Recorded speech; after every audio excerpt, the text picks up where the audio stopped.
One thing I wrote down about this song is it's okay. It seems like they were having like a lot more fun making this album than all their other ones, and they forgot that they even needed a long dark track for Jonathan to cry on at the end. So then they wrote "My Gift to You." Like we gotta follow the. Well, instead of him crying, he played the bagpipes. Exactly. He's gonna see this later. He's gonna be like, "That son of a." No, but listen. Look what Korn did for the look. Korn was not like they're. I pictured him saying. Rival House Network. Come together right now, all over me. You not rata,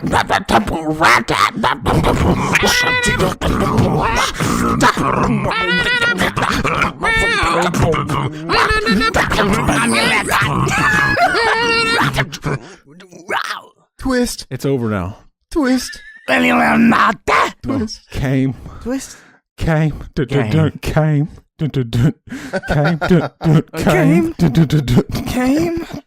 Fucking, we're laughing at our own jokes. Everybody's sitting here like, what the fuck? What are these highly regarded motherfuckers? We are the Came Gang, and these two, we got two fucking gang affiliated motherfuckers with us right now. These two guys. Introduce yourself. You are now gang affiliated. Fucking, I'm Max Slappy Strangs. Why doesn't it show my name on here? I was Aaron Head Welch. Yeah, what happened to the names? Did you take them off? I had it set to do that, and it just went off. I don't know why. Oh, hang on. What the fuck you trying to do to me? There we go. Oh, there they go. Wait, you're Fucking, JD because he doesn't want to be doxxed. Okay, so yeah, all right. Well, no, Jonathan Davis, right? There we go. Hell yeah! I got it. I was thinking, Hey, I got my fucking Adidas shorts on, baby. I got the lines. I was thinking your Came Gang name could be Subway Jared. Fuck yeah. All right. I'll rail him like a subway. Fucking, the guy that went to jail for the Subway shit. SJ. See, if I was you, I would wear that like a badge of honor. I'd call myself Subway Jared. I call myself L.D. Lovecraft, so you know I'd do it. Nah, we need to call him Subway University. I like my Subway sandwiches like I like my... No, I can't. Ugh. Never mind. Hey, Zach, you got a bit of a lag on you, man. Is it your connection? I don't know. Ray. He looks like he came from fucking MTV when it first started up. Look at that shit. Why? I did not recognize you, bro. Motherfucker Like, back there with getting your- recorded live. Look at this motherfucker. What are you talking about? You just shaved, look like right? you're in the past, baby. Yeah, he shaved. I shaved off the mustache. The mustache. Fucking, we're gonna do it though. He got tired of the ride. We're gonna do it. Fucking, it's time. It's We're time, doing baby. the Korn. The Korn The Korn tier list. album tier list. Can I say something here. before we start? No, I have to say something. We have to start. Listen, this was Mac's idea, and he was pressuring me to do this, and I was like, Mac, let's be reasonable. I need more time. I nobody's listened to Korn since the fourth album. Aaron, you're making must me come in here with peace, brother. Listen, you time has expect passed. me. How many albums is it? You expect me to listen to like fucking 8 records that I've never listened to and consume that? 8? There's like 14. Brother. 4 million. I'm saying records I haven't listened to. Right? Dude, you listen to all the Metallica albums, man. This can't be any worse. Like, Exactly. You have all the time in the world. your ears are bleeding The through, difference baby. is I've listened to those already. I have never. You're asking me to consume a whole bunch of albums in a short amount of time I've never heard before. Anyway, I do it. And then this motherfucker today is like, hey, can we just skip the Path of Totality? Let's not, like, no. I mean, I already listened to it, but I fucking said, this is dumb.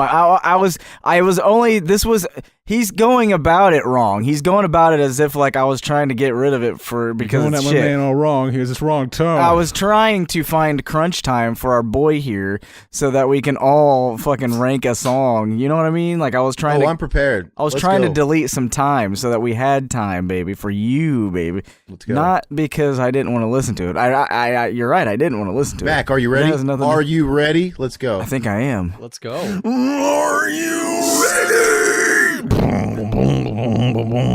The fucking the first album plays That's inside it. my The mind. first one. That's it. What are you guys thinking? Fucking 1994, baby. This album has been on so many different fucking lists to listen to before you die. Everybody, for a long time, everybody just wanted to fucking forget that we ever liked nu metal and it was ever huge and popular. We were like, that shit was fucking lame. But then over time, people got nostalgic and they were like, you know what? Fucking, we can admit the original Korn album. It's a bop. It's a bop.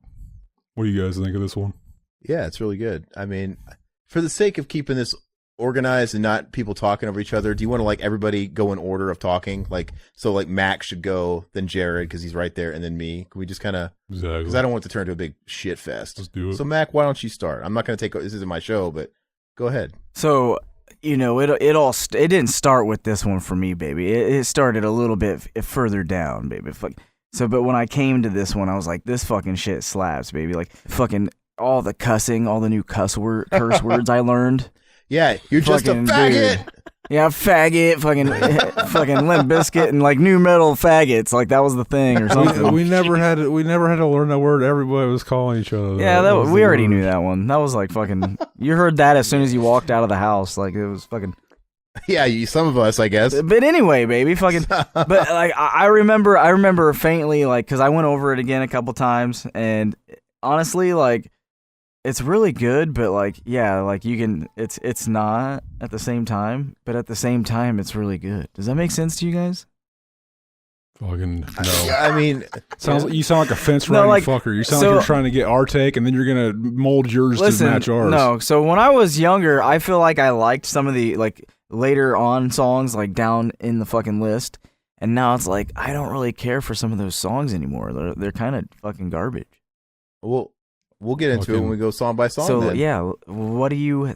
I'll pass it on to you, babe. So Jared, yeah, what do you think about this record? All right, so Aaron, as I was describing earlier, was I went like all out on this. I ranked every single song on a scale of 1 to 10. I gave a composite score for the album itself. I added on like multipliers for. If it made platinum. Damn, like, dude. See, you went even further down the line. I gave it bonus points for US chart position and shit like that. So, like, overall, my grade for the album was like a 70%. A solid really? C. And to be honest, see, I gave it an 8. Like, out of all the other albums, it was like the 1, 2, 3, 4, 5th ranked album that I had here. How are we going to do this, by the way? Are we going to... Zach, how do you normally do it? Because... Zach has A, B, C, D, are we gonna, F, and what's S? Are we going to do like Jared's doing and kind of give our overall impression, then go over each song? Or are we kind of jumping ahead, the carriage in front of the horse type of thing? We can do it any way we want to do it, baby. There's no fucking rules. We're the Came Gang. All right. We are against the law. We have no rules. Okay. We are the law. The cops gonna come stop us. We'll just sell more crack and heroin next time we get out. I think maybe I'm kind of in the similar place as Jared, maybe a little bit kinder. So, I gave it an 8. Yeah. So if we're talking about, it's a C plus B. I'm assuming an 8, a 9 and 10's an S, and a 7 and 8's an A, et cetera, et cetera. I think it's an A. I think it's an 8 because I'm not one of these guys that's like, man, they peaked at their demo. No, there's some bands where they really do peak at their commercial had some bangers on this album. No, but like I think some bands really do peak in their commercial peak, and I don't think they peaked yet. I think Korn, right? Yeah, of course, Follow the Leader is the peak. But no, there's tons of people that will tell you it's all about the first record. The Korn, that's where you get fucking Korn from. But like, there's lots of people that will. Is not the peak. No, it is. It's what made them. We'll get there. We'll get there, baby. I'm saying. There's a lot of people that will die on the hill. Tell me when we'll get to something. I'll tell you when we get there. They'll die on the hill of the first album, and you know that. I'll come when I come. Okay. I think this album is extremely consistently really good. I'd say it's an 8. 8 consistently shit. This album is fucking garbage. I gave it a fucking D. Sorry, I couldn't wait any longer. You're taking too long. No, go ahead. And explain yourself, sir. I did. I give this album a fucking 7.6, and I rounded up to an 8 to an 8. So we're all in the same range. So yeah, well, but like I put it in the A or the S. Yeah, I'd say it's the A. I got to leave a little room. I'd say a B.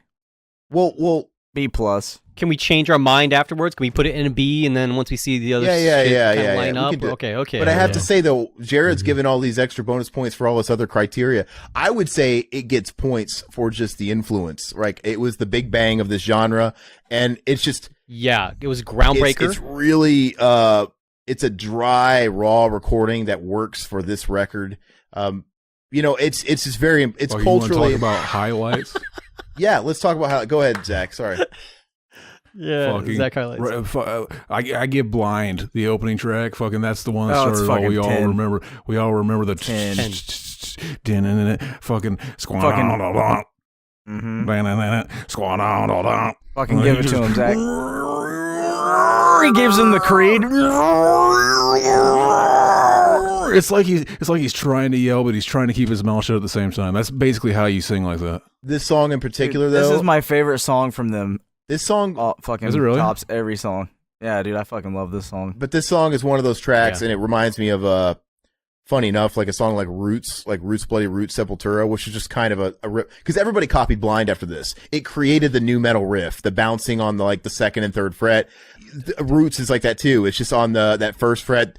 No. It's a fucking Blind riff, and everybody, Machine Head did it, Fear Factory did it. Everybody's got like their Blind riff, but Yes. this song sounds way better live, and it's kind of hard to listen to it on the record compared to a live, because dude, it's just so energetic. Dude, the riffage is just so thick in this fucking album, baby. It's Well, and this so was good. recorded when they actually mic'd amps, right? Like this isn't Digital like stuff. a Mm-mm. Kemper DI.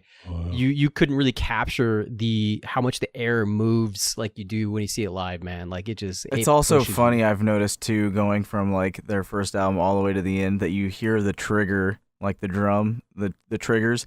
You slowly hear them fade away. I mean, 'Cause in those first 3 albums, it's super fucking thick. Fucking with the fucking bass, fucking, it's just all clicking. Yes. I was trying to say that I think the album is Click, really click. consistent, but I mean, I think if we're going to point out highlight tracks, it's kind of the obvious ones. It's Blind, it's Ball Tongue, Ball it's Tongue's Clown, fucking amazing. it's Clown, it's Faggot. Yeah. It See, I shoots didn't in- really care for Clown. It was okay. It's a 6. and it, Clown. I had Clown as 8 out of 10, but I said it was Gent before Gent was Gent. yeah. Gent. I mean, it was. Shoots and Ladders is a highlight, Fucking and 10 out of 10. then of course Daddy, dude. Like nothing was like Daddy Oh, at the of time. course. Like Helmet is fucking good. that was pure emo before metal was not emo. Metal was all about, certain kind of lyrics, certain imagery. And then especially this is 94.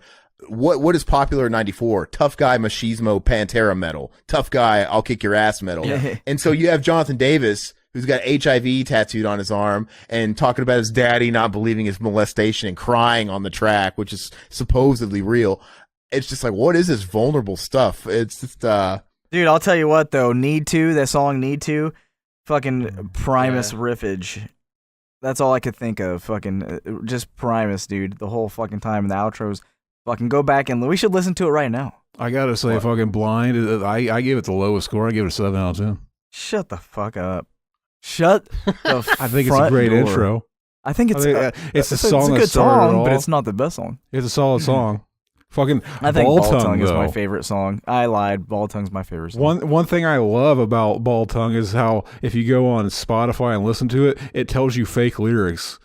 It says, Ball Tongue, you got the dikes off, I think you'll mind me.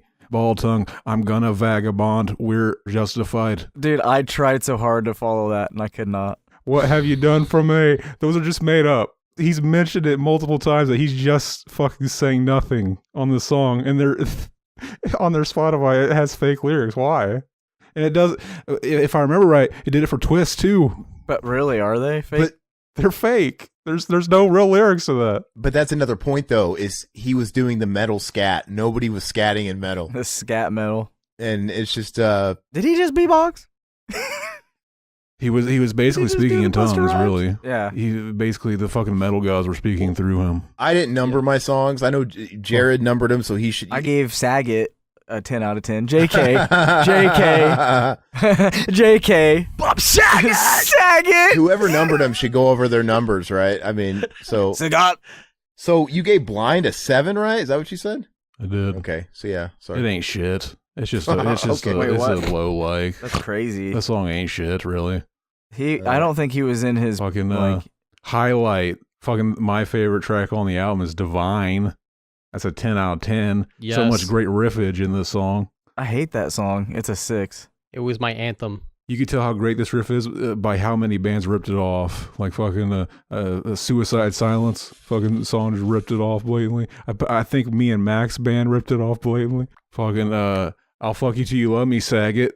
Track 6, Saget. 8 out of 10. HIV If you read the lyrics to this, it sounds like he's basically fucking. He's talking about how like fucking everybody calling each other that led to you lashing out by being homophobic in return. In a way, these lyrics seem to be pointing out fucking very woke of Mr. Jonathan Davis. What a quarrer. What a quarrer. And you're doing like the Spock salute while you're saying Yeah, this. What the fuck, man? What a quarter. What a quarter. You guys can join in and talk about your favorites. We can go back Okay. and forth. We don't have to go with one person. at a Live time. long and prosper. I like I said, I told I pretty much went over mine. Yeah. Helmet. Blind is 10 probably out a of really good one. 10. Divine 10 out of 10. All tongue 10 out of 10. Faggot was definitely up there for me.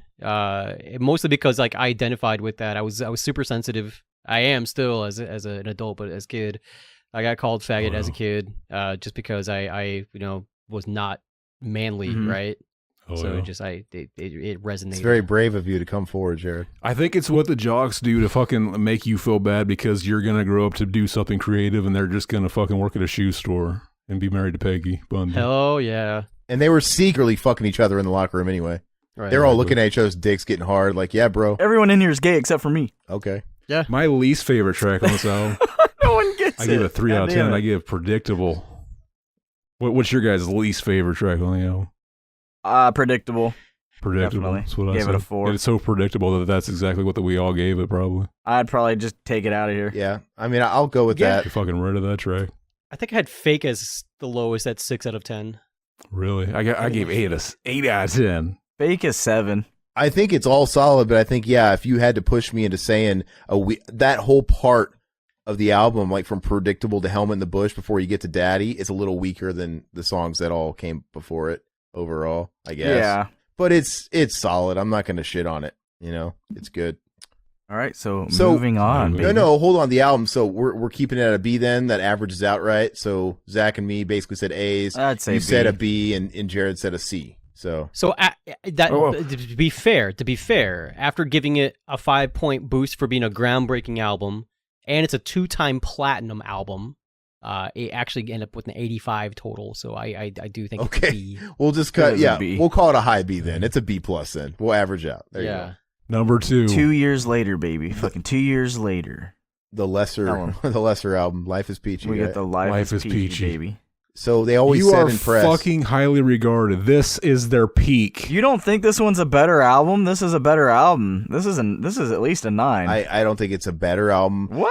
You know, it always made. I always wondered why this just tasted like sugar-free Kool-Aid. The first album was Kool-Aid. It's tasty. This is like sugar-free Kool-Aid. It still tastes okay, but it's a little off. No way. I gotta hand it to you, Aaron. You were giving me Yeah, I the don't think fucking so. basic bitch-ass take that I had the first time I went back and listened to this. But you know what? In like 3 years, you're gonna realize that this motherfucking album. Let me tell you something. This album, the first 2 tracks of this album is Twist, Fucking Twist Chi. and Chi. Fucking 10 out of Both. 10s.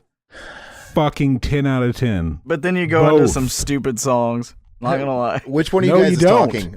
Then you go into Lost, which is Fucking horrible fucking song. a 7 out of 10. It's a 5. 7 out of 10. Tops. This motherfucker, he's still on the basic bitch level. He is still on the basic bitch level like you, Aaron, but he is closer to me than you. I just think it's a little less consistent, but there's great songs. And I'm not even saying there's not songs on here that maybe top a lot of the songs in the first album. Twist and Chi, those are awesome.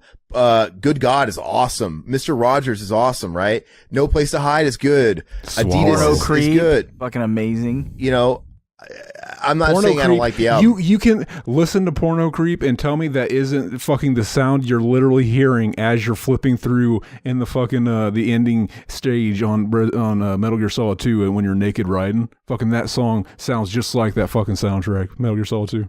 Very Chad.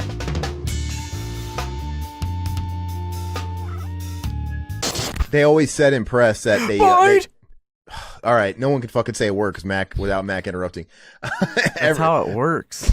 No, dude, they used to always say in the press that they rushed this album, and to me that made sense. That resonated. Like maybe that's what's wrong with it. Yeah. It feels a little rushed. Like there's something about it's good, and there's great tracks, but there's just something off about it. And maybe it's just that lack of polish. Maybe they just needed. Maybe most of the songs needed like just another minute in the oven. But half of it's really fucking good. I'm not trying to say that that's not good. Well, most of the songs you said were like all of the album. No, it's not. Lowrider's good. Fucking. The only bad song on this album is Lowrider, and it's fucking doesn't need It's to a be 7. there.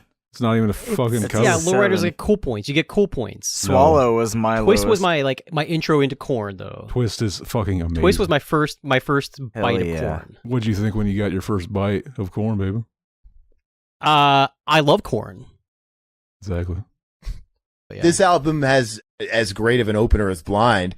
They had different effects, but it's like I bought both these at the same time. I was one of those guys that exploited the Columbia house, right? Give me 12 CDs for just promise to buy one at full price sometime in the next year, and you never do. And I got both these albums. Blind has like a very slow build up type of opener that just rocks your nuts. And this one just comes out of nowhere. It's really cool. I mean, who doesn't love the way this record starts? Yeah. And fucking It had the juice. has a middle, and then the end. Who doesn't love how the middle happens and then the end happens? Well, no, I will say this Also- album is very unique. I think the first 4 records especially have all a very unique quality. And even though this one's, I guess you could argue, is kind of more like the first than any, it still sounds so different for some reason. It's just probably down to production value or whatever. There's something about it. Fucking Mr. Rogers. We gotta talk about Mr. Rogers. All these rappers fucking beating with each other. They're beefing with each other. I wrote down. I was trying to read it and make it sound natural, but I fucking fucked up. But our boy Jonathan Davis, he comes out and he writes this fucking diss track to Mr. Rogers, that motherfucker from TV a long time ago. Won't you be my neighbor? Why the fuck? What kind of bullshit is that? What a wuss, this Jonathan Davis motherfucker. Mr. Rogers. It was He did. 1996, right? Basically, this song's about how fucking Fred, you told me everybody wanted to be my neighbor. You lied to me, you fucking piece of shit. Oh, and somebody molested. Because he got abused. Oh, really? Okay. Yeah. That makes sense. You didn't even know that was what it was about. I can't take your opinion of this album seriously. I can't fucking didn't dig take too it. deep into it, man. Fucking What is there more layers to Adidas other than like All Day I Dream About Sex or fucking the track 8, the one with all the crazy hashtag letters, and it's called Cunts with a K. Yeah, cunts. And I gave it cool points because curse words, LOL. Fucking That's what I wrote down, curse words. as a kid, this fucking track made the album. It fucking like, oh my god, I got fucking all the cuss words and shit. Reading it now, it's like fucking this is a 3 out of 10. This is a bad song. Fucking let me read some of these. Piss sucking cunt, these nuts on your lips, Kentucky fried kung pao clits. Yeah, that's such a good phrase though. Kentucky fried kung pao clits. This is the best part. Saggy tits swinging between your fat crusty armpits, big ass hairy mole between your pussy lips. Between That's your how he says pussy it. lips. That's how he I sings said it. that would be my nightmare. Between your pussy lips. That would be my nightmare. this is the all in the family of this album. That's not a mole. That's her clit. That would be disgusting. It is the all in the family of this album. This is the all in the family of the record. Just like total juvenile. And it's not as shitty. It's all in the family though. I don't think. What? It's a throwaway. Like if I was trimming this album and I was like in the studio with him, like we got to make a cut. I would cut that one. Fucking Wicked. The Ice Cube cover with Chino Marino, 9 out of 10. Which Chino Marino wasn't super of note at the time, and they didn't even put it on on where you could actually see it and discern it. Like, oh, featuring Chino Marino, you would have had to have dug through the liner notes to see that he appeared on it. So I always figured maybe that's Fieldy or something because he looks like the one that's capable of rapping because he kind of looked like. I didn't know who that was. I never knew that was Chino at the time because I didn't listen to Deftones until the first album I got in like 99. So I was like a year behind. But I had no idea who that was at the time. Wicked was, I had written down that it was their intermission. Every single one of their albums has a weird intermission, and that was the intermission. It sucked on its own. Yeah, get rid of that and get rid of Lowrider. I mean, Fucking how dare you? How dare you? Dude, I liked Wicked. I thought it was dope. Lowrider was cool points, though. That was cool points. Yes, sir. Kill You, the track, the album closer on this one. Do you think it fucking outdoes the fucking Daddy? I gave it a 9. I gave it 4. You realize they could have called this track Mommy? I call this, hand me the next album, please. I want to get the follow the leader. Hell yeah. Ass Itch is a 10, definitely. I give Kill You a 10 out of 10. I give it a 9. Living life, don't you cry, my life. It's got a vibe. Pain is God. What'd you guys give Good God? Good God's awesome. That's one of the I best. give that a 9. That's one of the best on the record. Won't you get the fuck out of my face?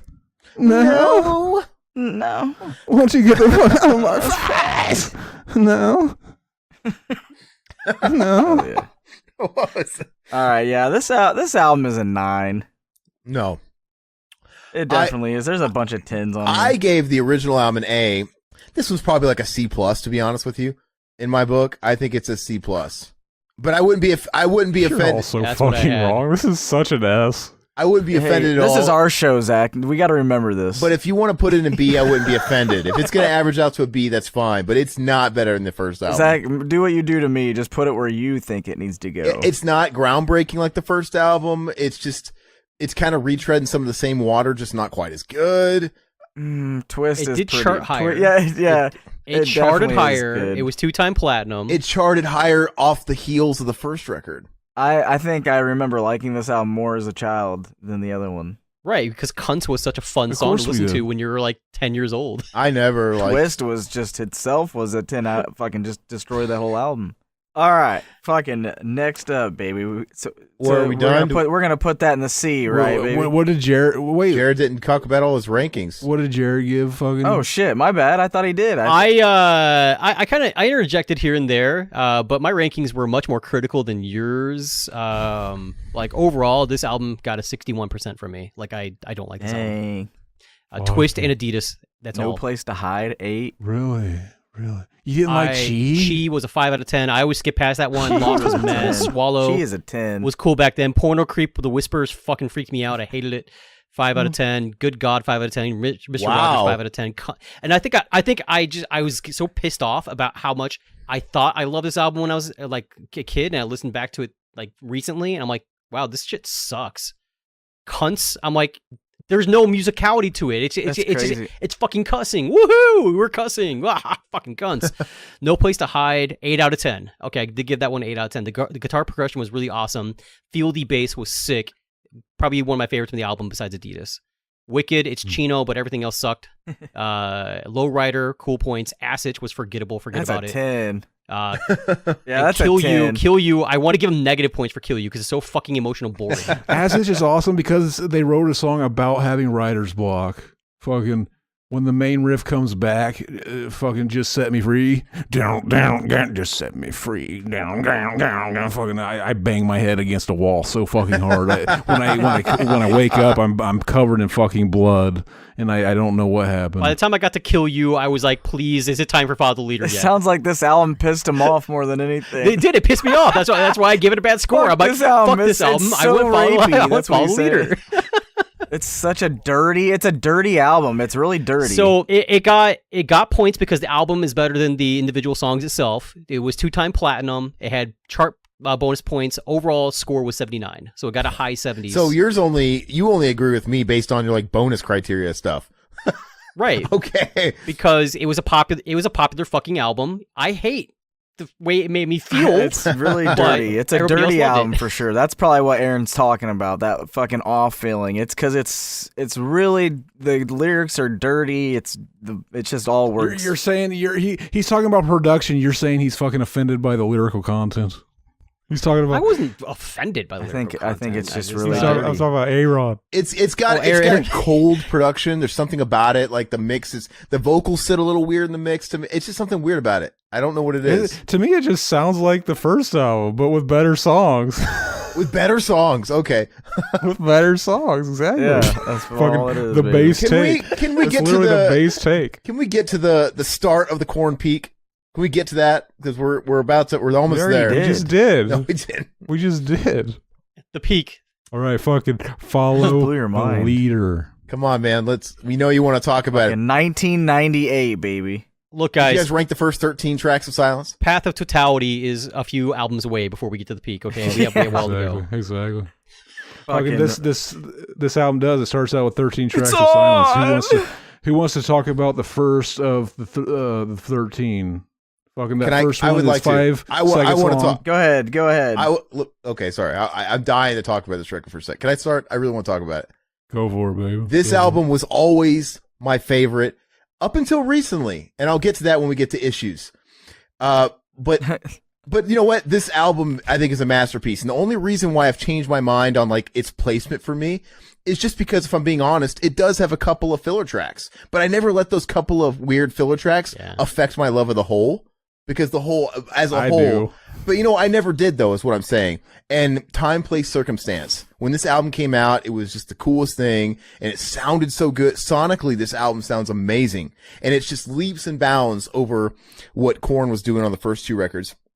And a lot of times when you're a popular band, if you're lucky to last a few records, you get lucky to develop, right? I mean, all these bands did it, right? System of a Down did it. It's like, by the time maybe Toxicity is their most popular record, but they actually formed their final evolution Pokemon when they got to like Mesmerize, Hypnotized. Like they evolved into this thing, which is like, this is System of a Down. This was Korn. Like you got the crazy call and response stuff big time with Head and Munky, like really just evolved. You got the blending of the genres. I don't know. Everything was in full fledged, man, between like David with his hip hop beats behind what Korn and the stuff was super eerie, and the tracks themselves. Whereas the first album and even the second album, the first album's good, but it's consistently good. It's like every song is very simple, similar tempo. It's a similar style. It's Korn. This album, it ebbs and flows, man. It's on into Freak on a Leash, into Got the Life, into Dead Bodies Everywhere. Every song is so different from each other. It's on is such a great, dude. Can you think of this is better than Blind. Just that intro, like dun, dun, dun, dun, dun, the drums coming in. Boom, boom, boom, boom, boom. You see, it's my fault. Angels. It's so good. It's so good. And when he goes into that chorus, that it's on, dude, you want to bang your head. And then of course, Freak on a Leash was I like that echo ending where it's like, dude. And I love Dead Bodies Everywhere. Dead Bodies Everywhere is heavy. To me, it's like that gives you a little bit of that Children heavy, of the Corn, that heavy, thick Korn from the first record. A little bit of that, and then Children of the Corn with Ice Cube is fucking awesome. It just blows away Wicked. Do you guys They got the real Ice Cube. Good. at the fucking during the bridge of Dead Bodies Everywhere? They play a riff that literally Linkin Park ripped off for the One Step Closer song. It sounds so similar. Which riff are you talking about? The fucking the bridge. Which one? The bridge part of the fucking Dead Bodies Everywhere. Oh, down na na na na na na na na. Is that right? Fucking I don't Yeah, remember. yeah, it's down na na na na. You want me to pay something I can never ever pay? Yeah, that one. That's yeah, it is. It does sound kind of like the Linkin Park thing. And then you go into Big Black Cock. I assume that's what BBK is about. Cock with a K. Is that what it's about? That has to be what it's about. I don't know. I think that's what it stands for. BBK's awesome. But Children of the Corn, dude, I want to go back to that. That is so good, dude. I never liked rap at all at this point. But then I heard Children of the Corn, and it was a bit of a gateway because I liked that song, right? Yeah. And then that helped like prep my palate to accept a little bit more of that kind of music as I got older. And I did. I'm still not like the biggest rap guy, but I like some hip hop. And it's all thanks to the genre crossing over, what they were doing at the time. I would have never listened to that kind of music You know at what all. the problem was, Aaron? What? BBK reminds me of Untouchables. We're not there yet, Mac. We're gonna crush I know. your soul. I'm letting you know that BBK sounds like Untouchables. But I strong disagree, my friend. I hear it every time. Whenever they paid Ice Cube to come in and fucking do his shit, and he comes in and he's listening to Jonathan Davis and he's reading the lyrics. It says, "It was all about the pussy. If you can get it, a little girl like me never fucking liked it." Oh, we ain't taking no more. That's not what I would have said there. Well, first of all, you think that's weird? What about an All in the Family? Hold on, we're not there. You keep wanting to jump ahead, baby. We're not there It yet. doesn't matter. We're stuck in the album. It's okay. Look, but they didn't pay Ice Cube. Ice Cube doesn't do features for money. He's already said that. Rap. That's not what they do in the hip hop game. Fucking in his own words, if he fucks with you, he fucks with you. If he don't, he don't. Exactly. BBK, that might be fucking. I always thought of that as like a fucking It's a 10. BTK. I always thought of that as like a BTK reference. Low key, one of the best songs ever by Korn, BBK. Like seriously, It's awesome. It's so good. top 3 songs they've ever made. It's Give it's me fantastic. some patience, so I pray. Just the riff is This great. album, unlike the first, has choruses, dude. Choruses for days. Every track. Well, sorry, All in the Family. Now, Mac, we could talk.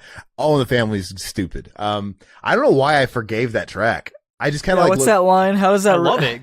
Dick. Suck my dick. Needs to rehearse. My Wait, needs dick to is reverse. bigger than Yeah, yours. needs to rehearse. Suck my needs dick, to reverse kids. what he's. Needs to reverse. What he's saying? Call me a limp dick. It's not good. It's terrible, man. That's And so good. That's so I good. love that song. That's an amazing song. It was on repeat That's a 10. all 1999 for me, man. Like seriously, I listened to that on you guys repeat. just made me realize that it's a great That's a song. 10. It's a 10 out of 10, I dude. don't- It's goofy. It's fun. Stop fucking. You're like bashing it like you're a fucking 80-year-old. I don't know what. Oh, Listen, this song is. I never let it. Get off my It's lawn. very post-ironic, really. It's really post-ironic. I- It's a great song, really. Look, at the time, I never let it bother me, and even now, I don't skip it. If I put it on, It's a I don't. good It's just, song. it's It's a so. fucking Look, banger. it's part of the album, and I accept it as part of the album, and I don't skip it. But it is like, come on, Suck my dick, kid, like your Stuck up daddy sucker. dad. Motherfucker. Who's hot? Who's not? You better step back. Corn on the cob. You need a new job. I give it a 3 out of 10. yeah, it's What? Fred That's Durst, fucking Fred crazy. Durst's flow on this song is so fucking unbelievably bad. Fuck out of here. It's a need the 10 out of biscuit to 10. save this tune from John Davis. He's bad, dude. How did they not notice how fucking awkward he sounds? Your pumpkin pie. I'll jack up in your eye. Climbing chutes and ladders while your ego shatters. Why is he saying it like I mean, that? the only reason why the song exists is because the Family Values tour. Exactly. But that part of it is what was so fucking awesome. Is that like they made the song with the purpose of doing it live. on It was tour a commercial for it, basically. Yeah, no, it's it never. The rest of the most of the record is so strong. I never let this hurt the album for me. But yeah, if I'm looking out, if I'm stepping out of my body and looking down on this album, yeah, it's not a good song at all. But just the rest of it's just way too strong. And then you go Reclaim My. Look, it doesn't meander there for too long because we go into Reclaim My Place, which is badass, and we go into Justin, which is awesome. Then we go into Seed. I hate which is Justin. Fuck You hate Justin?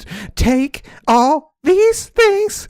It's an 8. And I. Fuck that song. I Dun dun I dun like dun it. dun dun. I don't like it. remember 6 out of like 10. knowing the name, and I'm like, they have a song called I Justin. don't hate that song. Yeah, it's called. Remember how like the first 13 songs being blank made us like talk and like speculate as kids? I remember there was a rumor that Justin, the 13 tracks at the beginning was like a moment of silence for Justin, who was a fan that like died, and they titled a song after him too. Did you guys ever hear that rumor?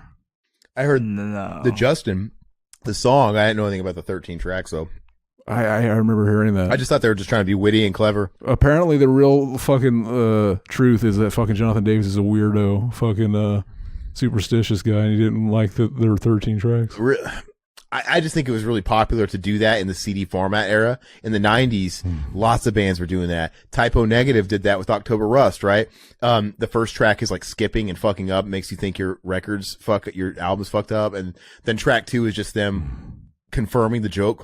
Sorry to fuck with you. Everybody was doing that stuff and having the hidden tracks, and it was just, it's not something I miss about the 90s, but dude, we didn't even mention Seed. Seed is a fucking 10 out of 10. It's I haven't awesome. gone through them yet. Well, Seed's awesome. Seed is a highlight. It's a 10. It's 10 out so of 10. good. And then I guess Camel Toast is another dip, but I don't. No, I- it's 10 out of 10 again. I said it's an All in a Family bootleg copy. No, Camel Toast is what bridged, because I was RB hip hop and rap before I got into metal. Like I don't hate was- Camel Toast. I- I don't. Like I it's got a hate catchy. it. I hate it. Or like Camel Toe. It's fucking horrible. That's the point. That's the But joke. All in the Family bootleg copy is what I. Why does it say on Spotify Camel Toast is featuring Slim Kid 3? I thought it was featuring the Far Side, or was he like one member of the Far Side, and that was his name? I wrote down, no one remembers this motherfucker. No. And I wrote, I hate this fucking song. Kill you it. see I this beat it. time. I've done. And my gift to you puts me to sleep. I wrote, Oh, no. kill it. I wrote on Cameltosis, I wrote, kill it. I'd beat and stab and fuck it. Because that was a lyric from Kill You from the last one, where he talks about killing and stabbing his mother, which is why I said it should have been called Mommy, and it would have been like a mirror of the first album closing track. Well, Mac just said something offensive to me. My gift to you is boring. I love My Gift to You. Da-na-na. You just got to give it My Gift patience. to You. Da-na-na-na, da-na-na. Gotta give it patience. When it comes in, man, it's heavy. Well, you, da-na-na. I love it. I love that track. I like this. Yeah. I like this song. It's so funny looking back on nu metal. Everybody think nu metal is a dirty word. It's kind of like in vogue now, but it was a dirty word for a long time. And especially then, because you had like true metal underground dying and just barely surviving while nu metal was thriving. And a lot of metal elitists were like shitting on nu metal. But honestly, dude, listen to My Gift to You. There's not that much different between My Gift to You. My Gift to You is death metal. There's that da-da, and he's like, bah. Dude, that shit you would hear on a Morbid Angel record. Legit, it sounds like stuff you would find on Domination or something, or it does. It's just, it gets I'm buried. looking for Korn, Aaron. Not It's heavy. One thing I wrote down about this song is it's okay. it seems like they were having like a lot more fun making this album than all their other ones, and they forgot that they even needed a long dark track for Jonathan to cry on at the end. So then they wrote My Gift to You. Fucking like we gotta follow the. Well, instead of him crying, he played the bagpipes. You know. Exactly. He's gonna see this Yeah, later. glitchy He's gonna be like, bagpipes. "That son of a bitch." No, but listen, look what Korn did for the look. Korn was not like I pictured him saying.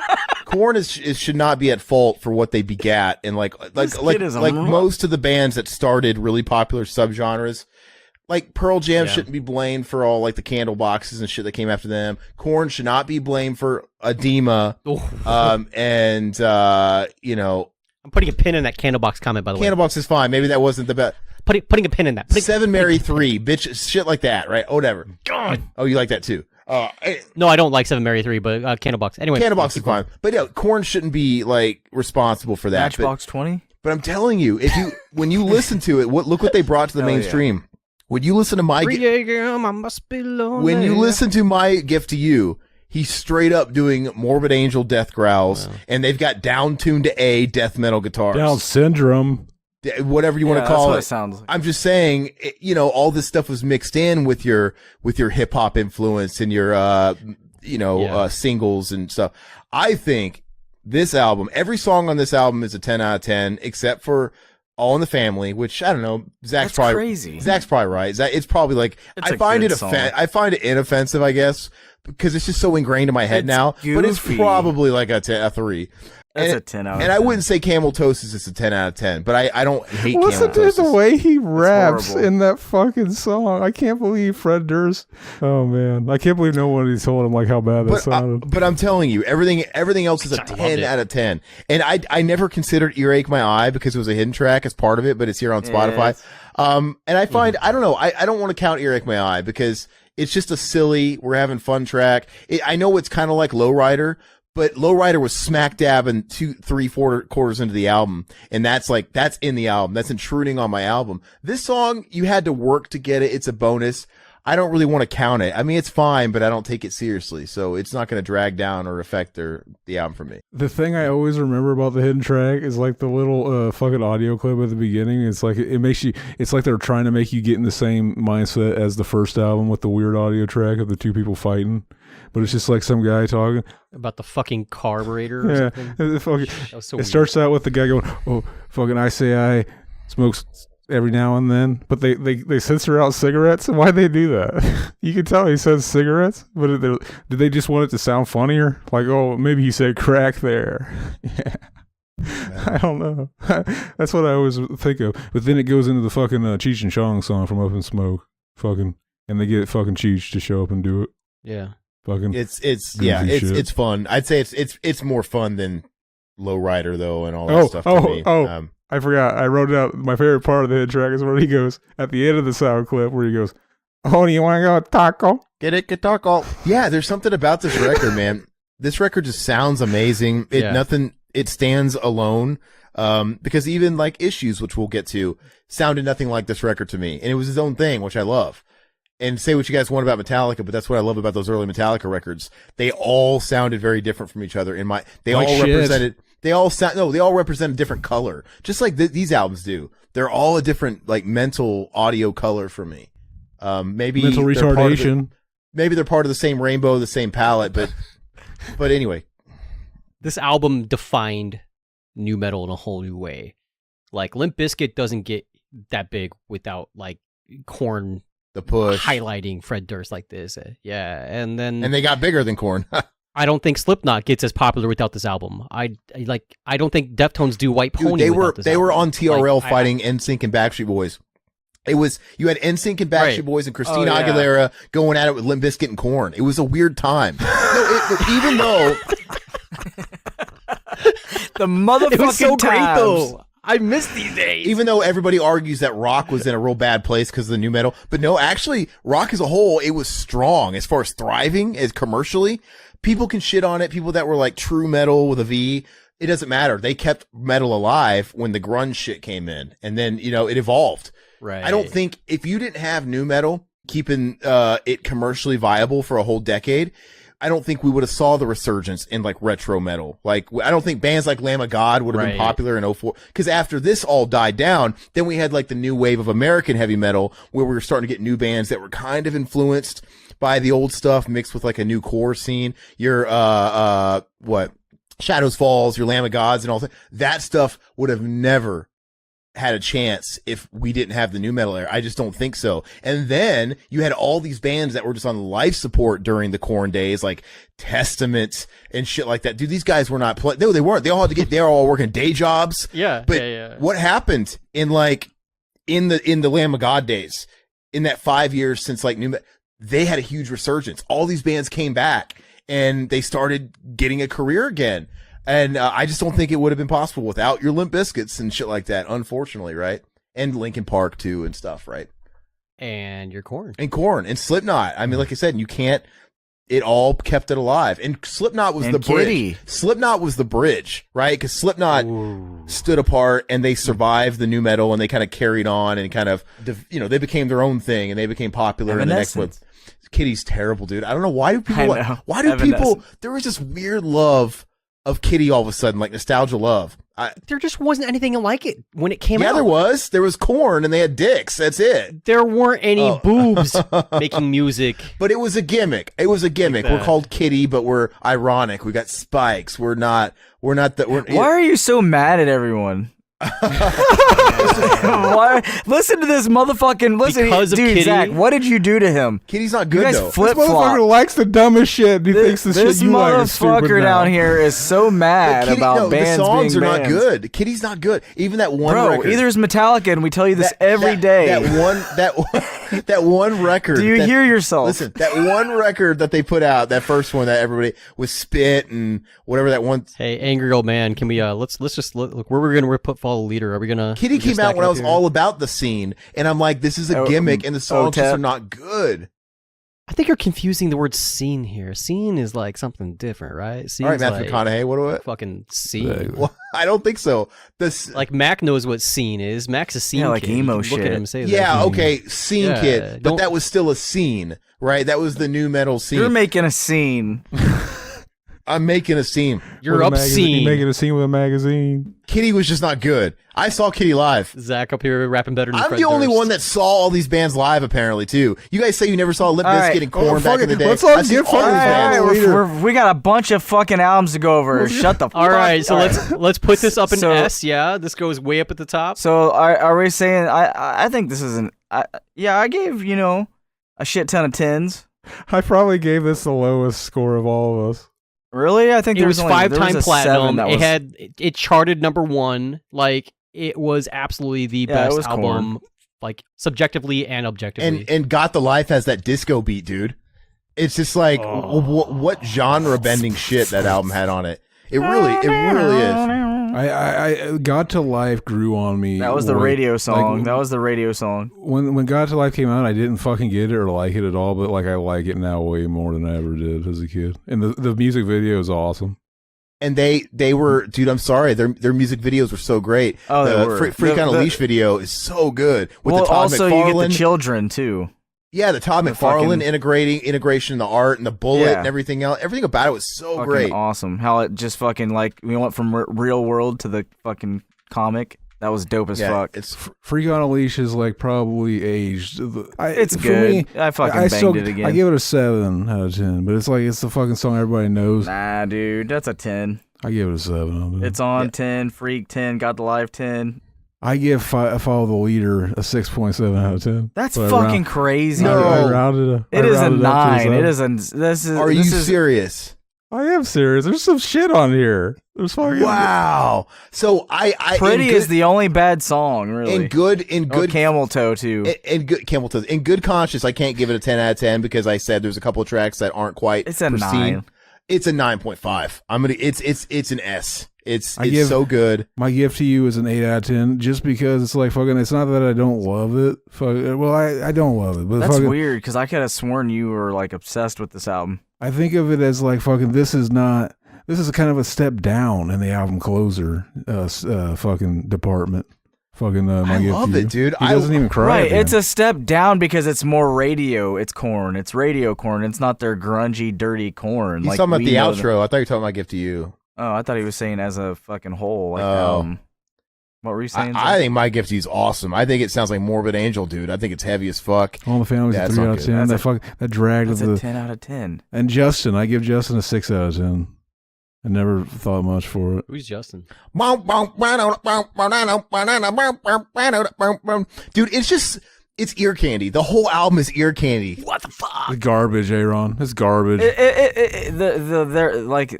Their style, it went down a little bit. But like for everyone for this, Follow the Leader was like Can we just that was go ahead Korn. and put it in the S tier and get this over with? I mean, because we know where it belongs. Yeah, throw it up See, there. I would Go to put your it. home. I would put it. It's got to be an A. It's an A. Put it Three in of the us are A. saying S. But didn't we all say it was? Exactly. Yeah, 3 of us said. It's an A plus. Fine. I think 3 S's and 1 A still equals an S, a low S. But okay, that's fine. Like overall, my grade It's was an A 87, plus. but once you add in 5-time platinum, like top charts, groundbreaking album, I think I got 142 out of 100 possible points on And this. it was going up against pop music. It was insane. Yeah. It's just a weird time. The fact that fucking Life is Peachy isn't in the S tier already makes this list bullshit. So fucking I don't even care what we put it in. Can we get to their magnum opus, please? Can we just get to their magnum opus now? Okay, let's skip straight to Really quick. Path of Totality. I know we have a lot of albums, but I have a feeling once we get past Take a Look in the Mirror, we're going to go real fast. So it's okay. We are. Fucking Issues, baby, from 1999. Issues. Come on, let's talk about it. I was. You stopped me to just fucking say that. I'm sorry. I'm so excited to talk about it. Because I had to start the last one. I used to say Follow the Leader was my favorite. And part of me still maybe will say that on certain days. But if I'm being honest, like I said, Follow the Leader has a couple of tracks that aren't quite as good as most of the tracks in the album. Issues, front to back, is consistently great. There is not a bad song on Issues. I don't even like, and I'm not including I am going insane. That's just a segue. See, that's a fucking terrible But song. it's a segue. It doesn't matter. Those segues, those transitions drove me fucking nuts. And I hated them.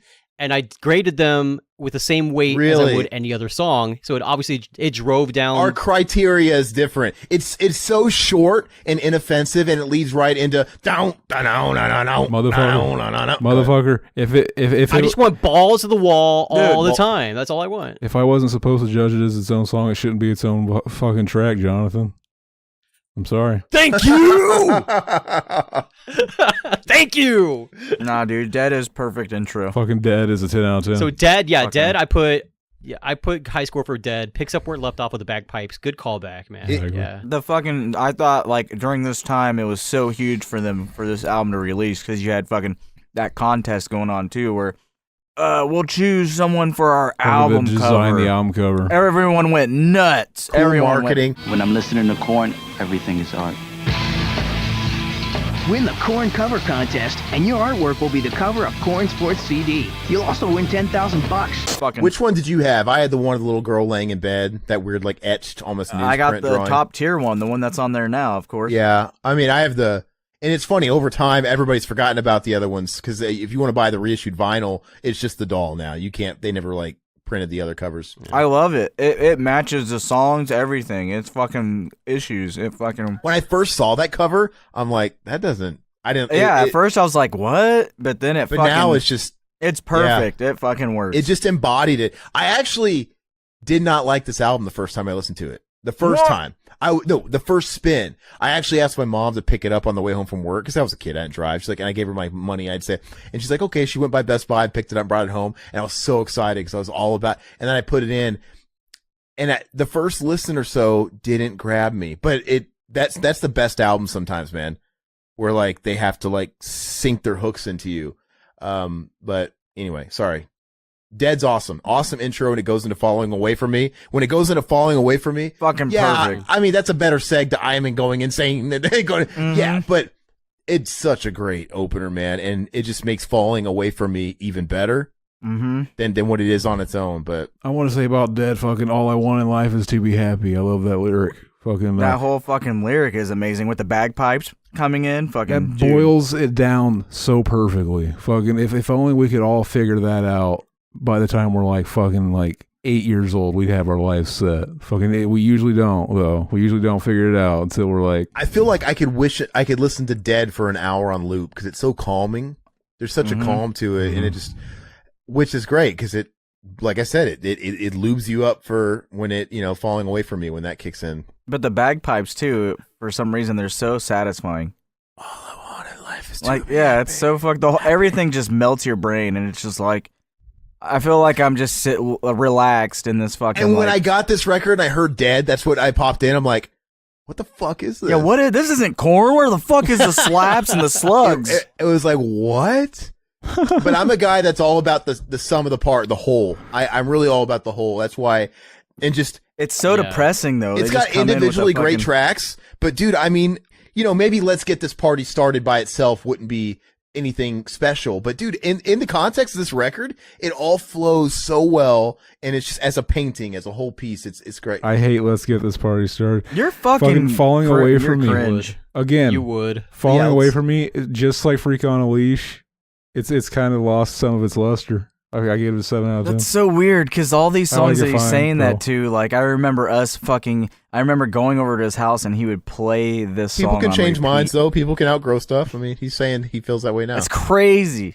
Such a good song. Fucking Trash.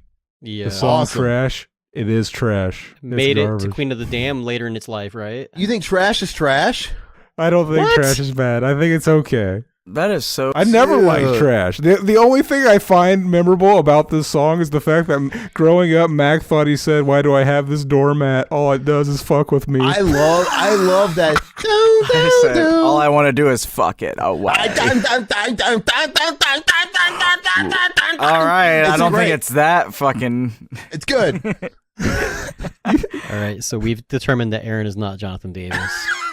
Hey, our boy Aaron, that was a great moment in filming history. That was our boy trying to show us something was great by making it sound fucking garbage.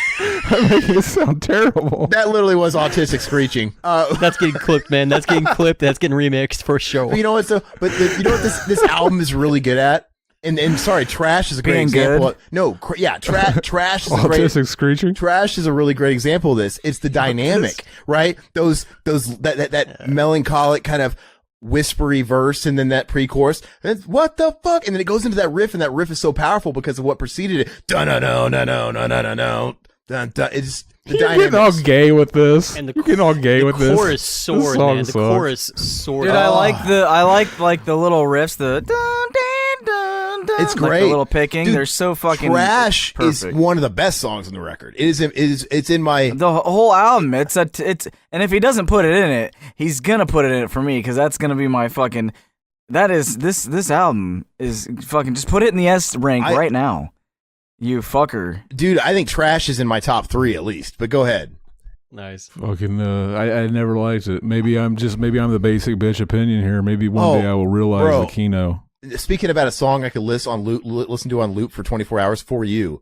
It's so, I love it, man. It's just so like, you don't like it? It's a massage of the body. And it it's goes like refreshing. It's like he's coming out from all the darkness. And like then you're going to go. It was filler. It's like the clouds are clearing for him, fucking, and he's sets- just like he can breathe again. Look, thinking about fucking the whole, amazing, dude. Thinking about the whole, it sets up the beauty of Beg for Me, right? It's Hell a palate yeah. cleanser, and it's just. And then the ending when he's like, It's all about dynamic on this album. This album is all about.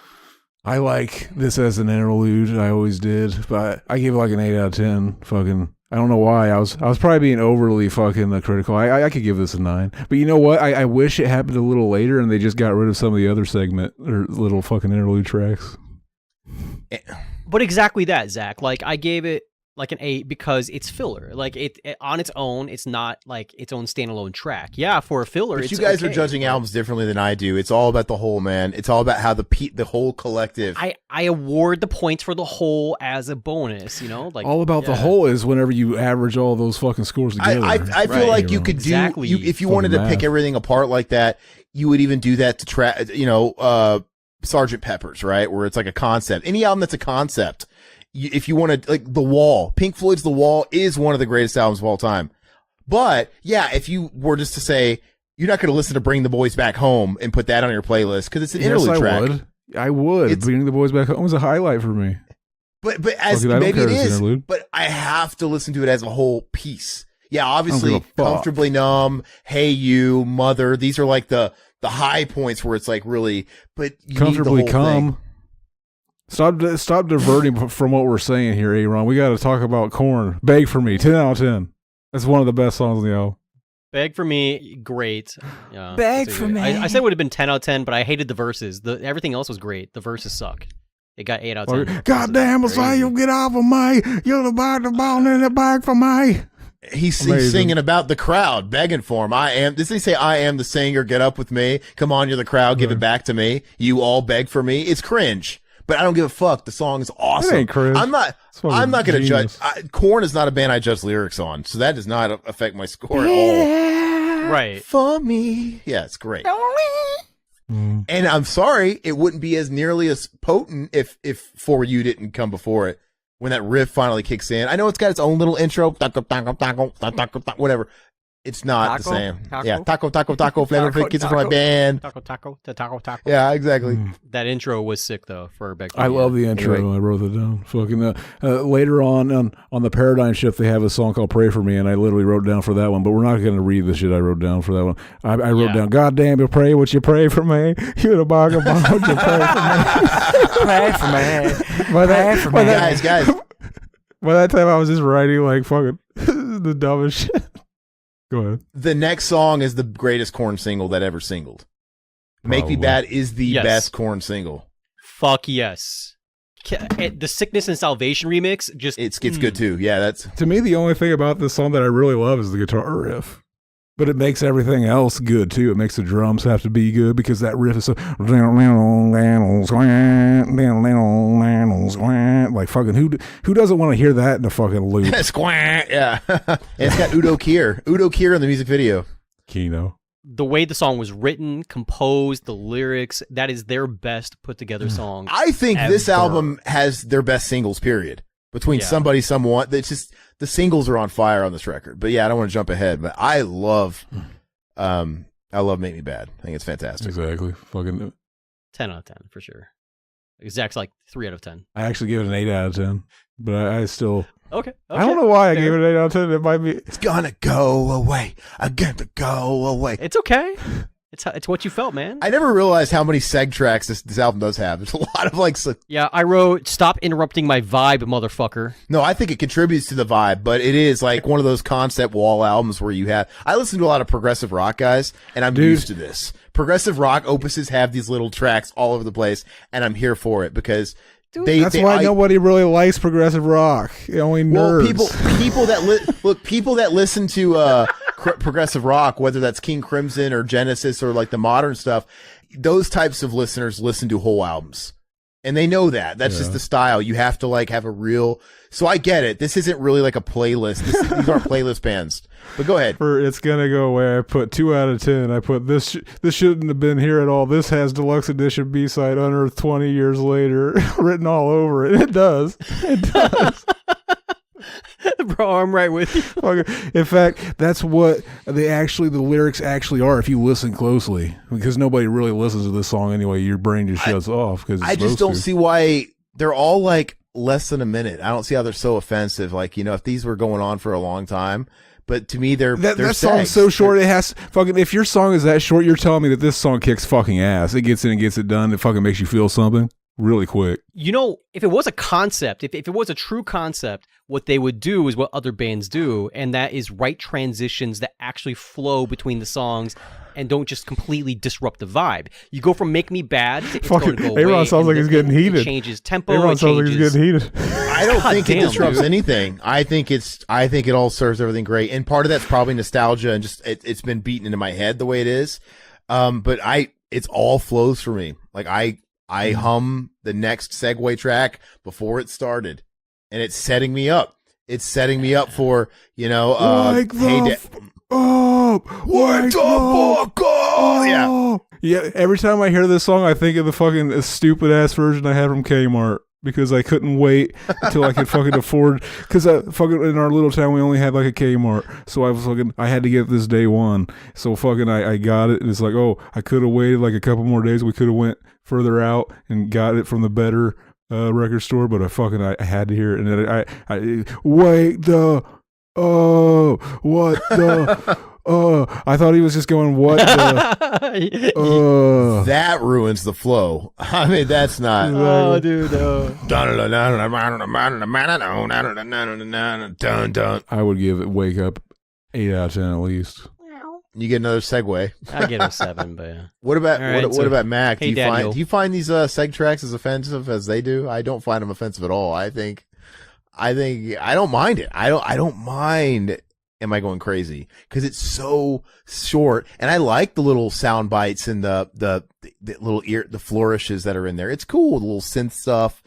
I think it's neat. And it sets you up for, I guess, a song that's not heavy.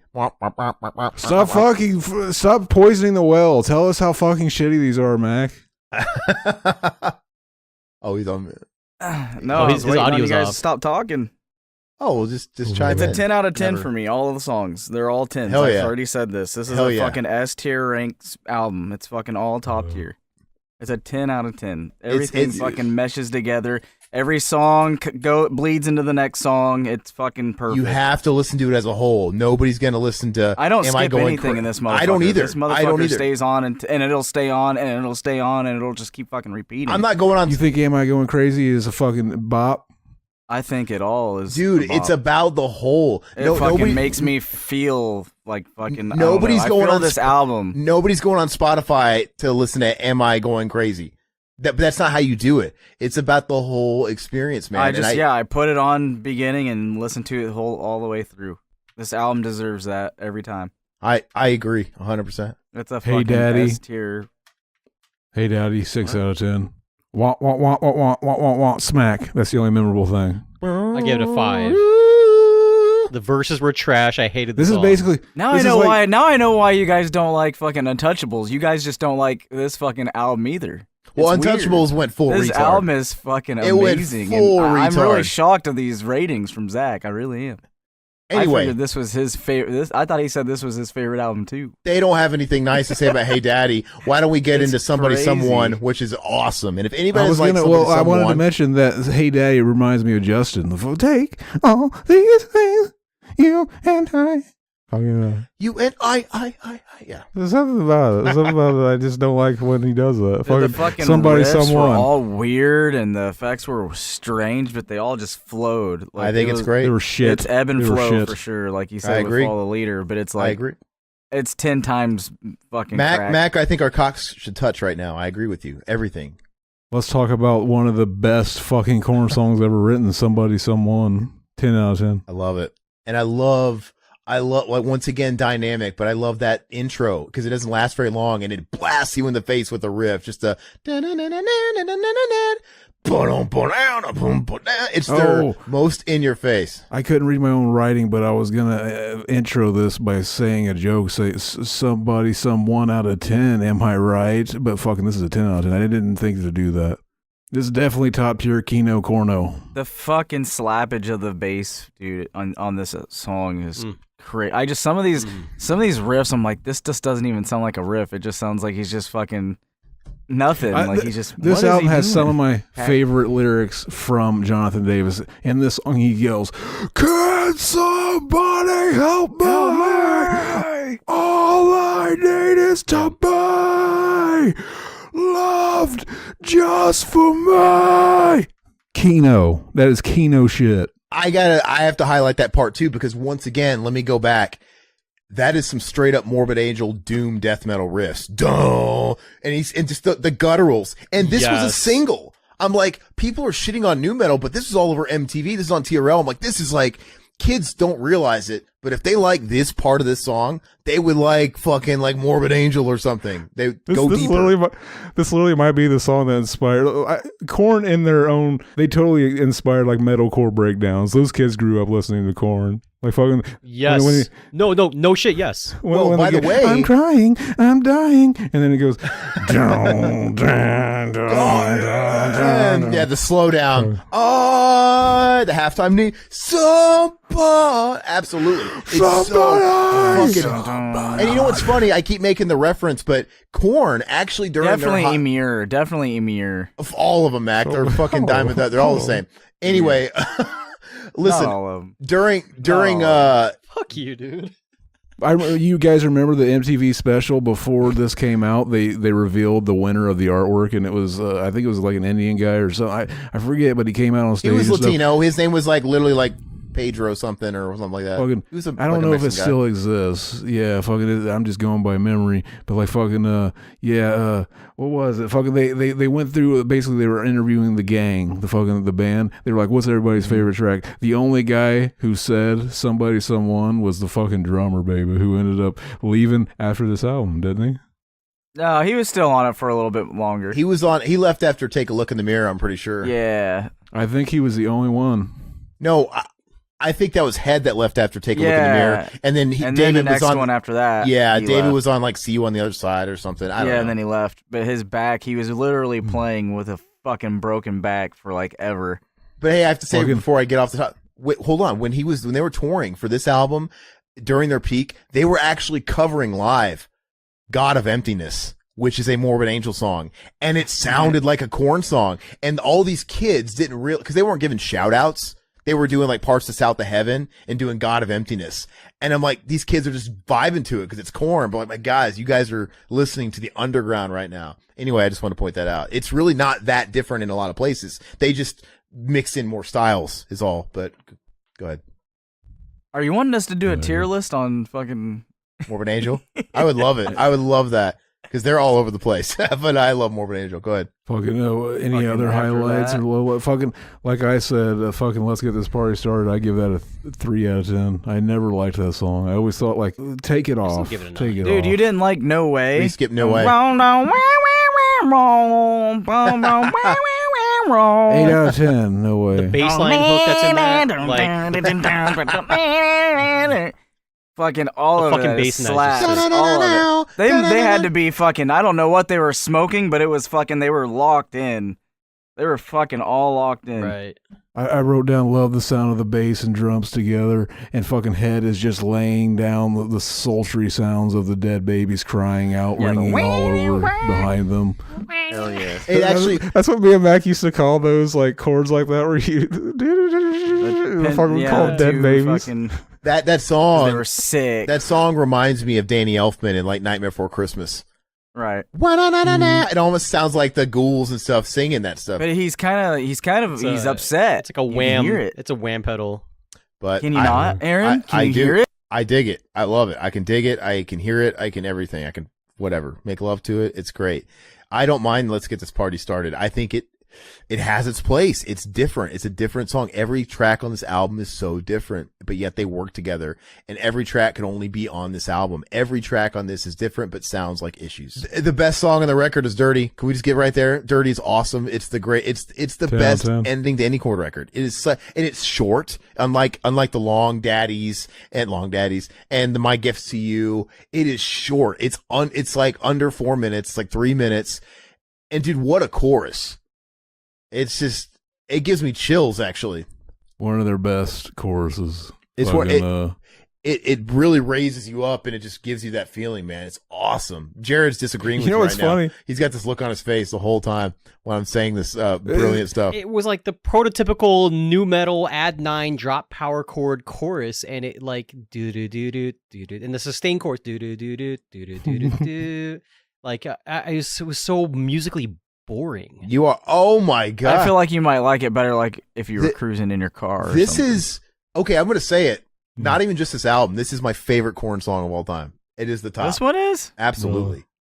Absolutely. That's strange. It's 'cause one of there's these tracks so many that better bangers, but it's still a 10. it ends too soon, and it makes me want more. I listen to this track. Makes them come. I have to listen to it two times in a row because it's gone too soon. But it's like I want more. I hurt So it's so just- bad I love it. inside. I wish you could see the world through my eyes. It's okay to disagree sometimes, though, and It stays the same. As a kid, I always sang it as, I just want to love a man. Oh, yeah. That was fun to do. I want to love again. I think that was the original lyric where Jonathan Davis is actually coming out and revealing to us that he is suicidal because he wishes he was homosexual because that would have really pissed off his father, which is fucking punk as You know what's fuck. so funny, dude? When Korn was like, this album, maybe the album previous. This is why text never serves anybody or humor. Because I remember my dad used to read Metal Edge and Circus and all that stuff that was around back then. And I used to get his hand-me-downs. Once he was done with the new issue, he'd give it to me. Anyway, I remember him telling me very casually, I think we were watching the Woodstock performance, and he just walks by and goes, I mean, you know he's gay, right? I'm like, what? No. He's like, it's totally fine. He's like, I love Rob Halford. He's gay. It doesn't matter. I'm saying he's gay. I'm like, what? And I'm like, I know he's got HIV in his arm, but I thought it was all like tongue in cheek. And he goes, no, I was reading a magazine and he said, it was like, they're asking, what's your favorite pastime? And he said, having sex with men. And I'm like, I guarantee you that was 90s new metal dry humor, but you can't get that in text. It's so funny how older generations would take that as something like, oh, you don't joke about that. Like fucking, why would you ever say that you have sex with men when you don't? Like, why would you want that stigma? I was confused and obviously believing it for like half a second, but I'm like, no, come on. I'm like, he's married, kids. That's probably why you don't like All in the Family. There's too much gay sex in that song. This is the first album from Korn to not have a hidden track. It just has the white noise at the end, like the sound of a TV playing. It's great. Fucking It's great. Maybe that's why I didn't like Dirty, because I wanted a hidden track and it wasn't there. No, I'm so over the hidden tracks, man. I think they're stupid. Thank God for Spotify, and I could just go right to those things. I'm bitter from holding the fast forward button, dude. I don't want to hold the fast forward button on my CD player for fucking 3 minutes to get to a track, and then I go too far, and then I have to back up. That's dumb. When Spotify doesn't make it its own track and take out the silence, I get pissed off. I'm like, I like to listen to shit in a fucking playlist sometimes. You're making it all fucked up for me, Spotify. I could see how that would mess up a playlist. Yeah, some of those people weren't thinking about Spotify's coming out in the future and people making those playlists. Because it is, it ruins it. But yeah, go ahead. Anybody else got anything to say? What did everybody give? It's an S. It's an S. It's S tier. rank. It is the top. It's So despite my hatings on the filler tracks, I didn't get as high a score as Follow Leader, but it still was like 100. Like it was solid fucking I album. give it an A too. I think this and Follow the Leader are so close it's scary. But in my older age, I think I lean towards Issues gets the nudge for the best. It gets the nudge because I just think it's a more perfect picture as a whole. Zach gets to make the choice here. S. I'm fine. So putting I it vote either. S. What do We all vote S. S. We all vote S, and Zach's kind of like on the fence. I vote Okay. F, but whatever.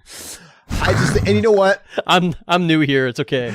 Sadly, that will bring the average down. It now goes You know, into C. Yes. you know what's funny I though win. about even considering you guys think it has all these filler tracks, which are just segs. I will say, even with those tracks, this album goes by so fast. It is such a quick, easy listen, and like I said, I'm left wanting more. I think Follow the Leader is enjoyable, but I don't think it's as quick. It's not as swift, but I do savor it. But there's just something about Issues. It's a different album. It's not as Taylor Swift. Totally different fucking album. It really is. It really is. But yeah, Issues is done before it even starts, but in a good way. Now let's get to not so Fucking- good.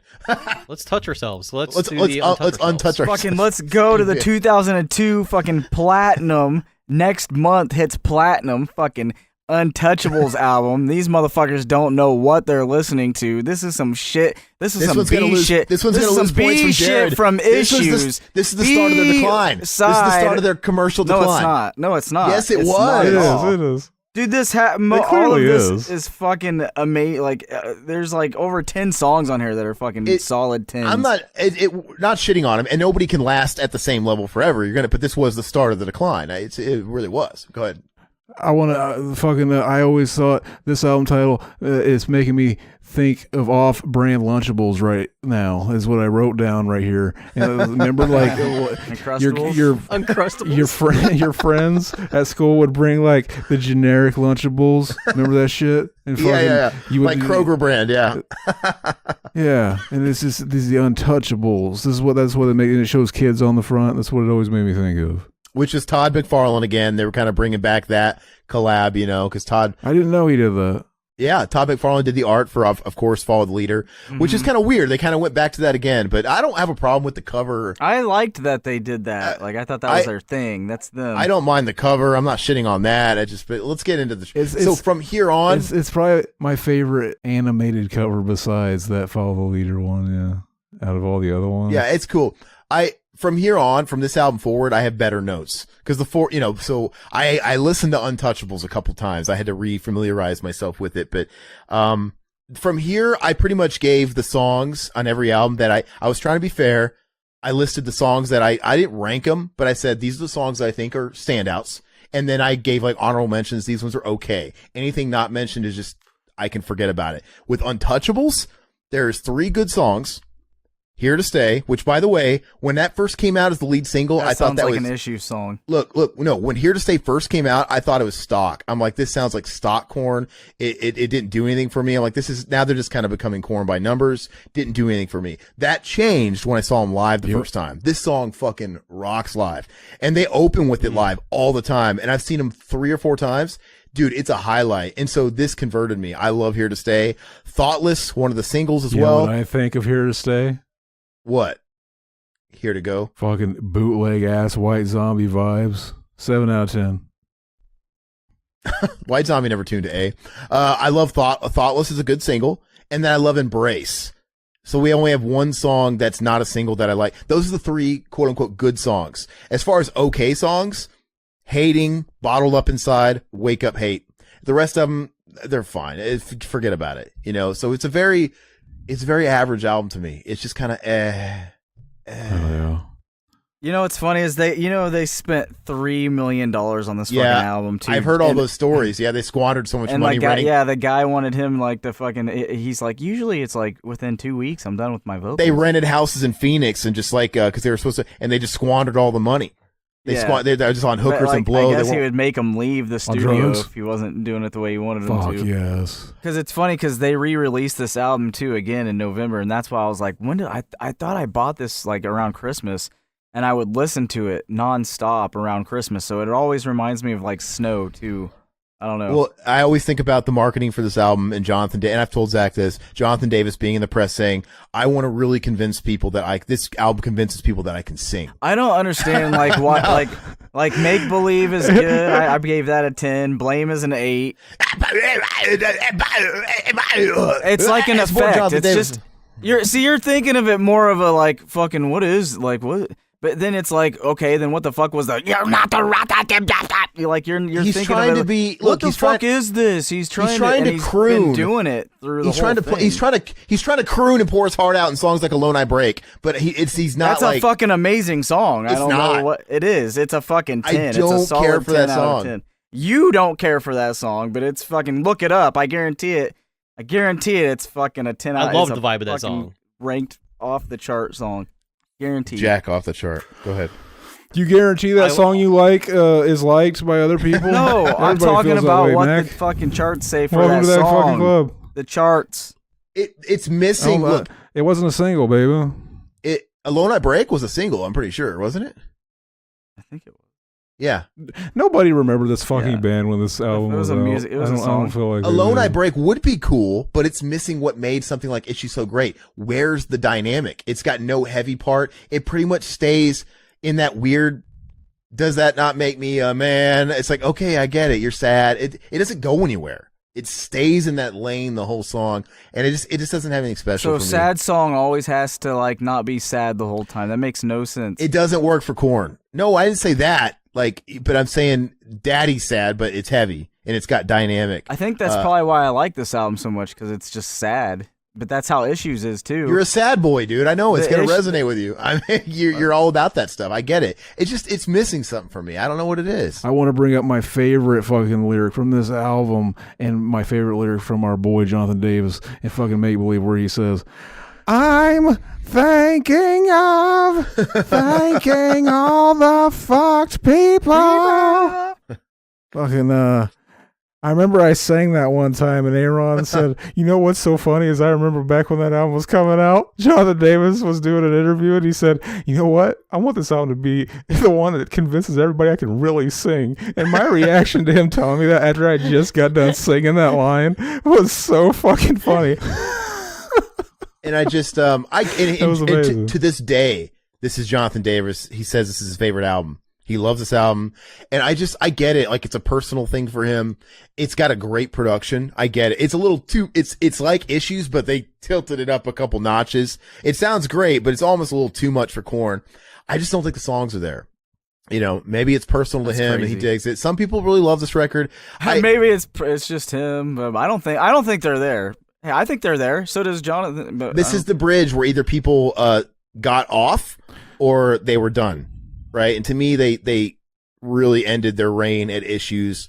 Some people would say it was this one, but it's just, I don't know. Max sitting here talking about how great it was, but we got off too. Like after this album came out, we didn't. I didn't listen get to it. anything I didn't even after have this, the did we? album until November when I never bought it. Released. I had never no bought it. idea it released way before.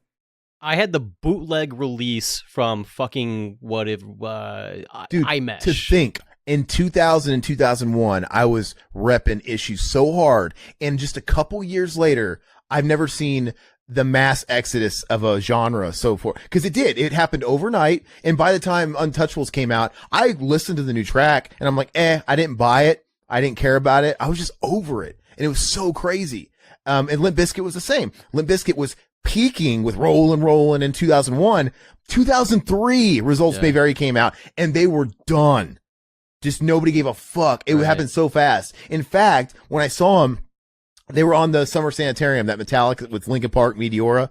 They did, and I saw that. They did Summer Sanitarium in 2003, and it was Limp Bizkit when they were supporting Results May Vary, Linkin Park, Meteora, Deftones Self-Titled, and Mudvayne, the second album, End of All Things to Come order.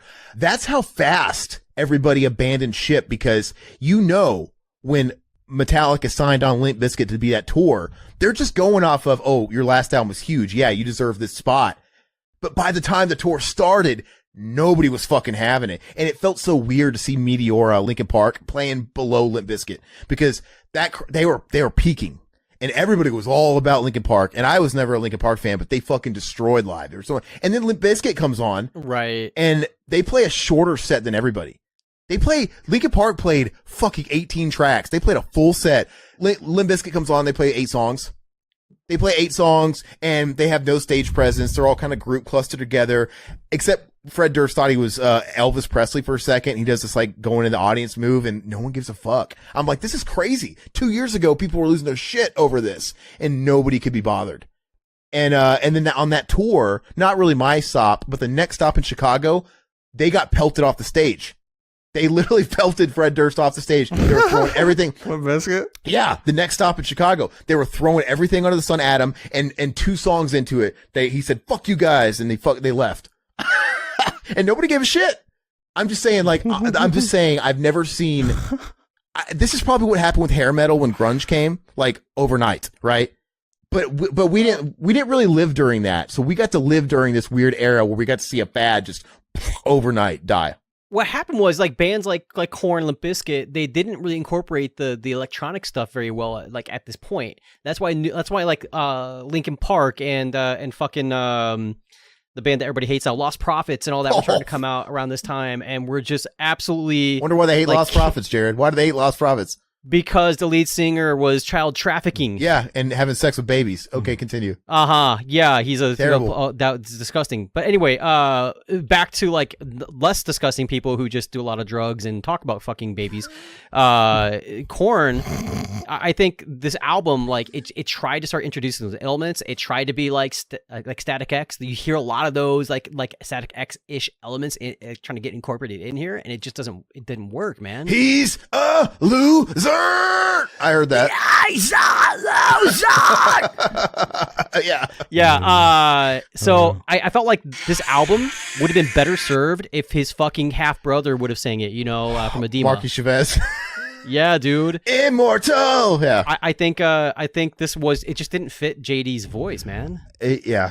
I mean, good. It was the music was good, and I gave good grades and all. Like a lot of these songs, just the I think just didn't fit. I think it's a bait and switch because Here to Stay starts off heavy, classic Korn. It welcomes you. It's like, hey, it's like, hey, yes. They probably did that strategically. We have to open it with a banger. It's a nice segue from the Korn they know. But then the rest of the album is kind of in this mellow lane the whole time. And it's not like Issues where you have mellow songs and segs, but then you get like, Beg for Me or whatever. And you get these peaks and valleys. Yeah. This starts high, heavy, and then it kind of makes you stay in this somber place the whole time. And I just don't think it has enough versatility. If they would have taken the best of Issues and the best of Untouchables and made that into one album, it would have been like 5 times platinum. It's possible that I think people were just over it. I don't think so. I think they just had their peak. That's fine. But anyway, I think maybe I would like stuff like Alone I Break even more if it was on Issues and it was surrounded by these other songs that really welcomed a track like that. But I feel like I've heard Alone I Break 5 times before that song, But like I said, I'm trying to be fair. Yeah. I really did like Embrace, and that's kind of towards the end, I think. That's a good track. But I got 3 tracks I really like. I like track 5, Bottled Up Inside. Track 6, Thoughtless. Yeah, that was a good one. Yeah, Bottled Up Inside is one of my okay. That's okay, What do you think of Beat It Up Right, track 11? Where he says, "Are you ready for a good pounding, baby? Don't pretend you're not fucking freaky, baby. I will spank that ass just for fun." And he says, "Ass high, make a motherfucker cry. It's so good that I could die. Help me stay alive." Fucking, when I first listened to this, I was like, "That's a fucking 2 out of 10. That's fucking terrible." But the more I listened to it, I was like, "Horny Jonathan Davis is the best Jonathan Davis," and I got up to a 7 out of 10. That's a good fucking dank song. Wake Up Hate. Whatever. Wake Up Hate's kind of like it's all right. It's fine. By the way, you said Alone I Break is the catchy single. I don't think it's catchy at all. I think Thoughtless is the catchy single. But that's my opinion. And that's the one where he goes, that video, he's doing that weird fucking thing in his throat. Maybe Alone I Break wasn't even a single. It's hard for me to remember. It totally was. Era. It totally was. They had a music video for it. It definitely was. Yeah, it was the last single. Was that for sure? Was that the music video that fucking what's his name from Jesse from Breaking Bad? He's in one of these his music videos for this album. Our boy Jesse likes fucking Untouchables. It's his favorite Korn record, Aaron. So what you think about that? Eddie Furlong was in a Saint Anger music video. What's your logic is flawed here. Eddie Furlong. The computer cames. The computer cames. Is there a sex scene where the computer does a cum or something? Fucking, I give Untouchables a 6.8 out of 10.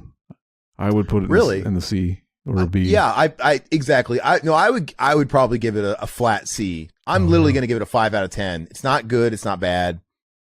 It's harmless. So this is your favorite, Mac? Fucking S tier. Fucking No Issues is my favorite. You like this better than Follow Leader though? What would you give this one? It was an 8. So that's an A.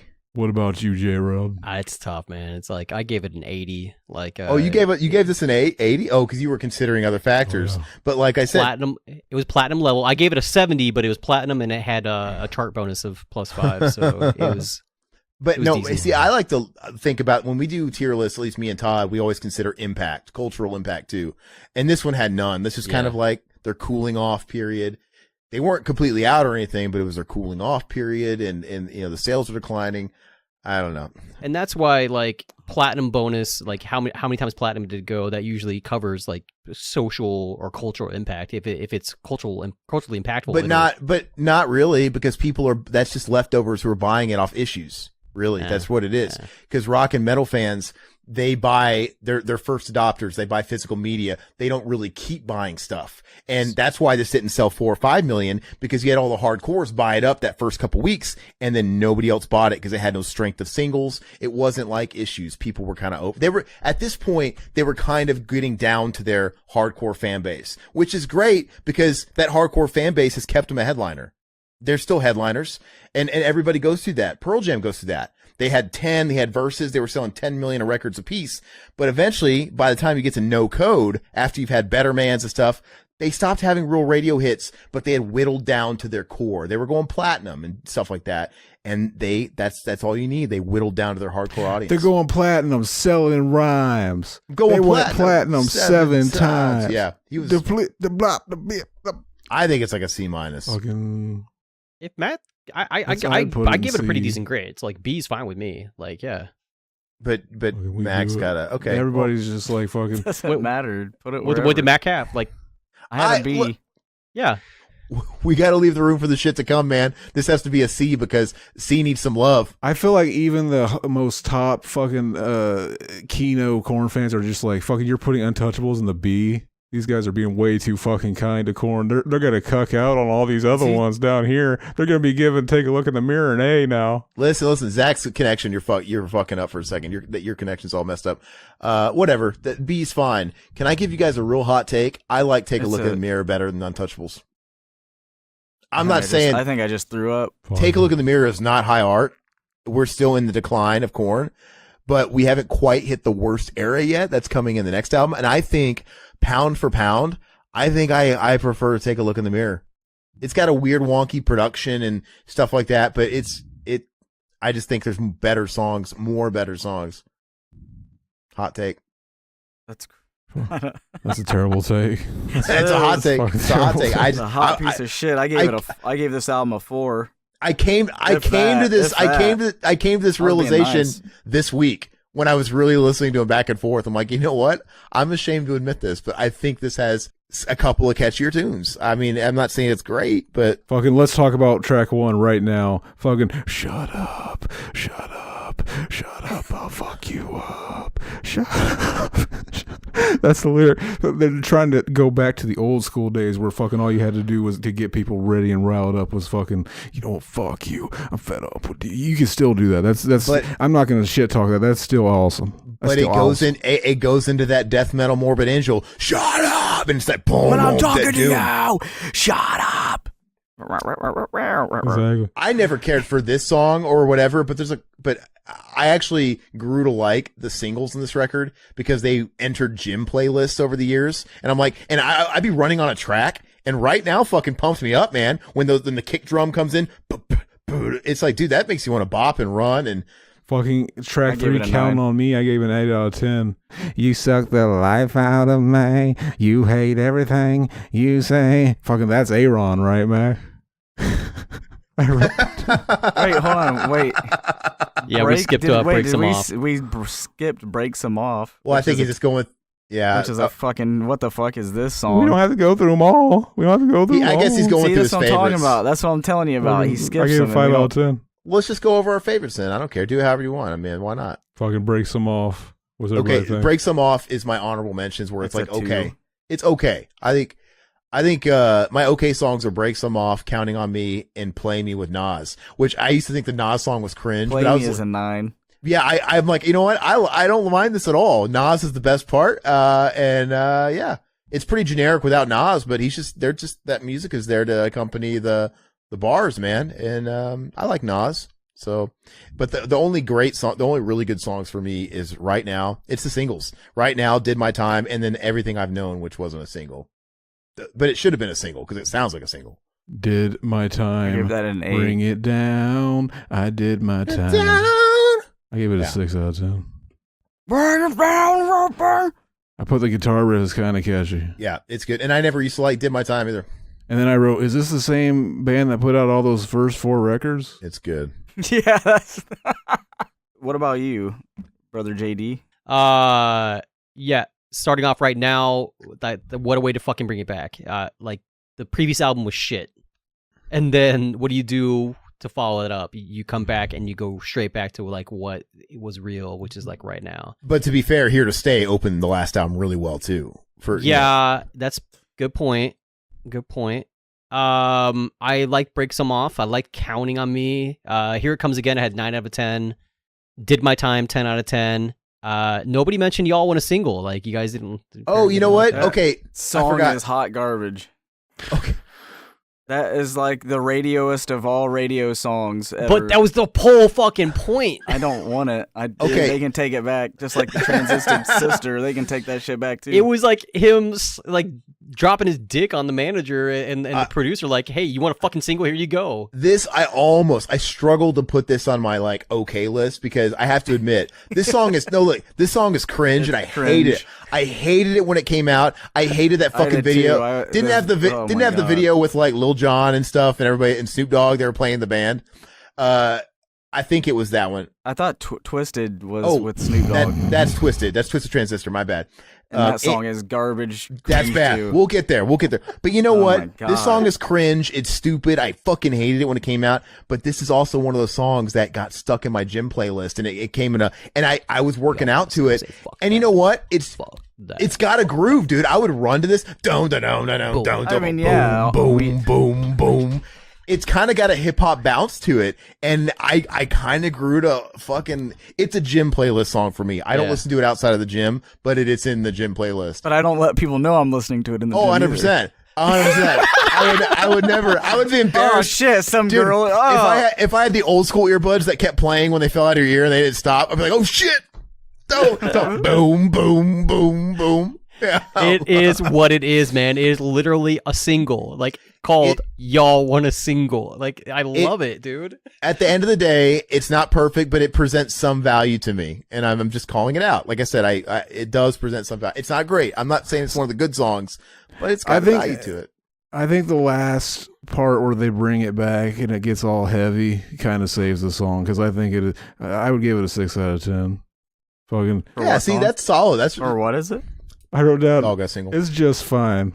Wow, Jonathan, you did a great job. I don't know why I wrote that down. Let's put this on the I wrote fridge. it down like. No, you don't put that. You put that in your drawer. That's like what Wesker tells you after you beat the remake of Resident Evil. Yeah. You've done a good job, Jonathan. See, I only had 3. I had Right Now, Did My Time, and When Will This End? I gave that a 7. Play Me was a 9. Yeah. Play Me was good. I felt that was very meta when I was listening to songs like When Will This End and shit like that. And I'm like, for real, bro. That's what I was writing down. I was writing down shit What like was that. the one I also sent you there that also gave me one of those, where was it at? Because, at a point, I'm just fucking exhausted of this shit. Oh, I'm done. Yes. That's the track. I'm like, fucking, I'm done. Exactly. They're reading my note mind. was, me too. Pass me the Slipknot album, please. Exactly. Basically, yeah. Like once you get so into it and you're listening to all their stuff, like it does just make the bad stuff even worse. Whenever it's just like fucking like because it's like I had to finish like the last. That's this album. Yep. I had to finish from part 3 onwards. Writing about them. At some point, I gave up, and I'm like, we're not going to actually go through all this. It's just I check. Look, I don't think this album is in a totally different league than Untouchables. It's very similar as far as like good to bad song ratio. I just think the album has more upbeat songs, and it's not that dirge kind of thing that was in the last, like I was complaining about. It's got the high energy. It's got a little bit more peaks and valleys, but it's probably got it's got 3 good songs and it's got 3 or 4 okay songs. That's like roughly half the album. And I could throw away roughly the other half, but something about those songs I do like. I just like them better than the Untouchables ones. I don't know. I can't have called it Take a Look in the Trash. Yeah, take a look in the toilet. Look, I can only. This is a horrible 4. This album's a 4 for me. I can't listen to. Maybe I can listen to Here to Stay at the gym. I can't listen to Untouchables in the gym, dude. It's just not. That's what this album to me is. It's gym music. I didn't put my point rating. I just put a C. Fucking. Yeah, I would put this in the C. I would say so. If Untouchables was a C- for me, I would say this is a flat C. I would be fine with calling it a flat C. So, It's gonna be What about pretty you low. guys? Jay, I gave it a J-Rod mid B, and I think that balances out Mac, who gave it a 4 out of 10. So which is like what, a D? Yeah, so Mac gave it a D. I gave it a B. So it's a C. We ended up with a C. But I have to say though, there's something weird and dark horse-ish about Take a Look in the Mirror. There's something weird about it. Like, I feel like it's kind of underlooked. No one pays attention to it. And it does. It's got a wonky production. There's something weird about it compared to the last album. And then it feels a little discombobulated. Like, there's good songs, but it doesn't feel like, oh, this is Issues. This is a collective. It doesn't feel like a collection. It feels like a random just bunch of songs. But the next albums we're getting into, they definitely have more themes.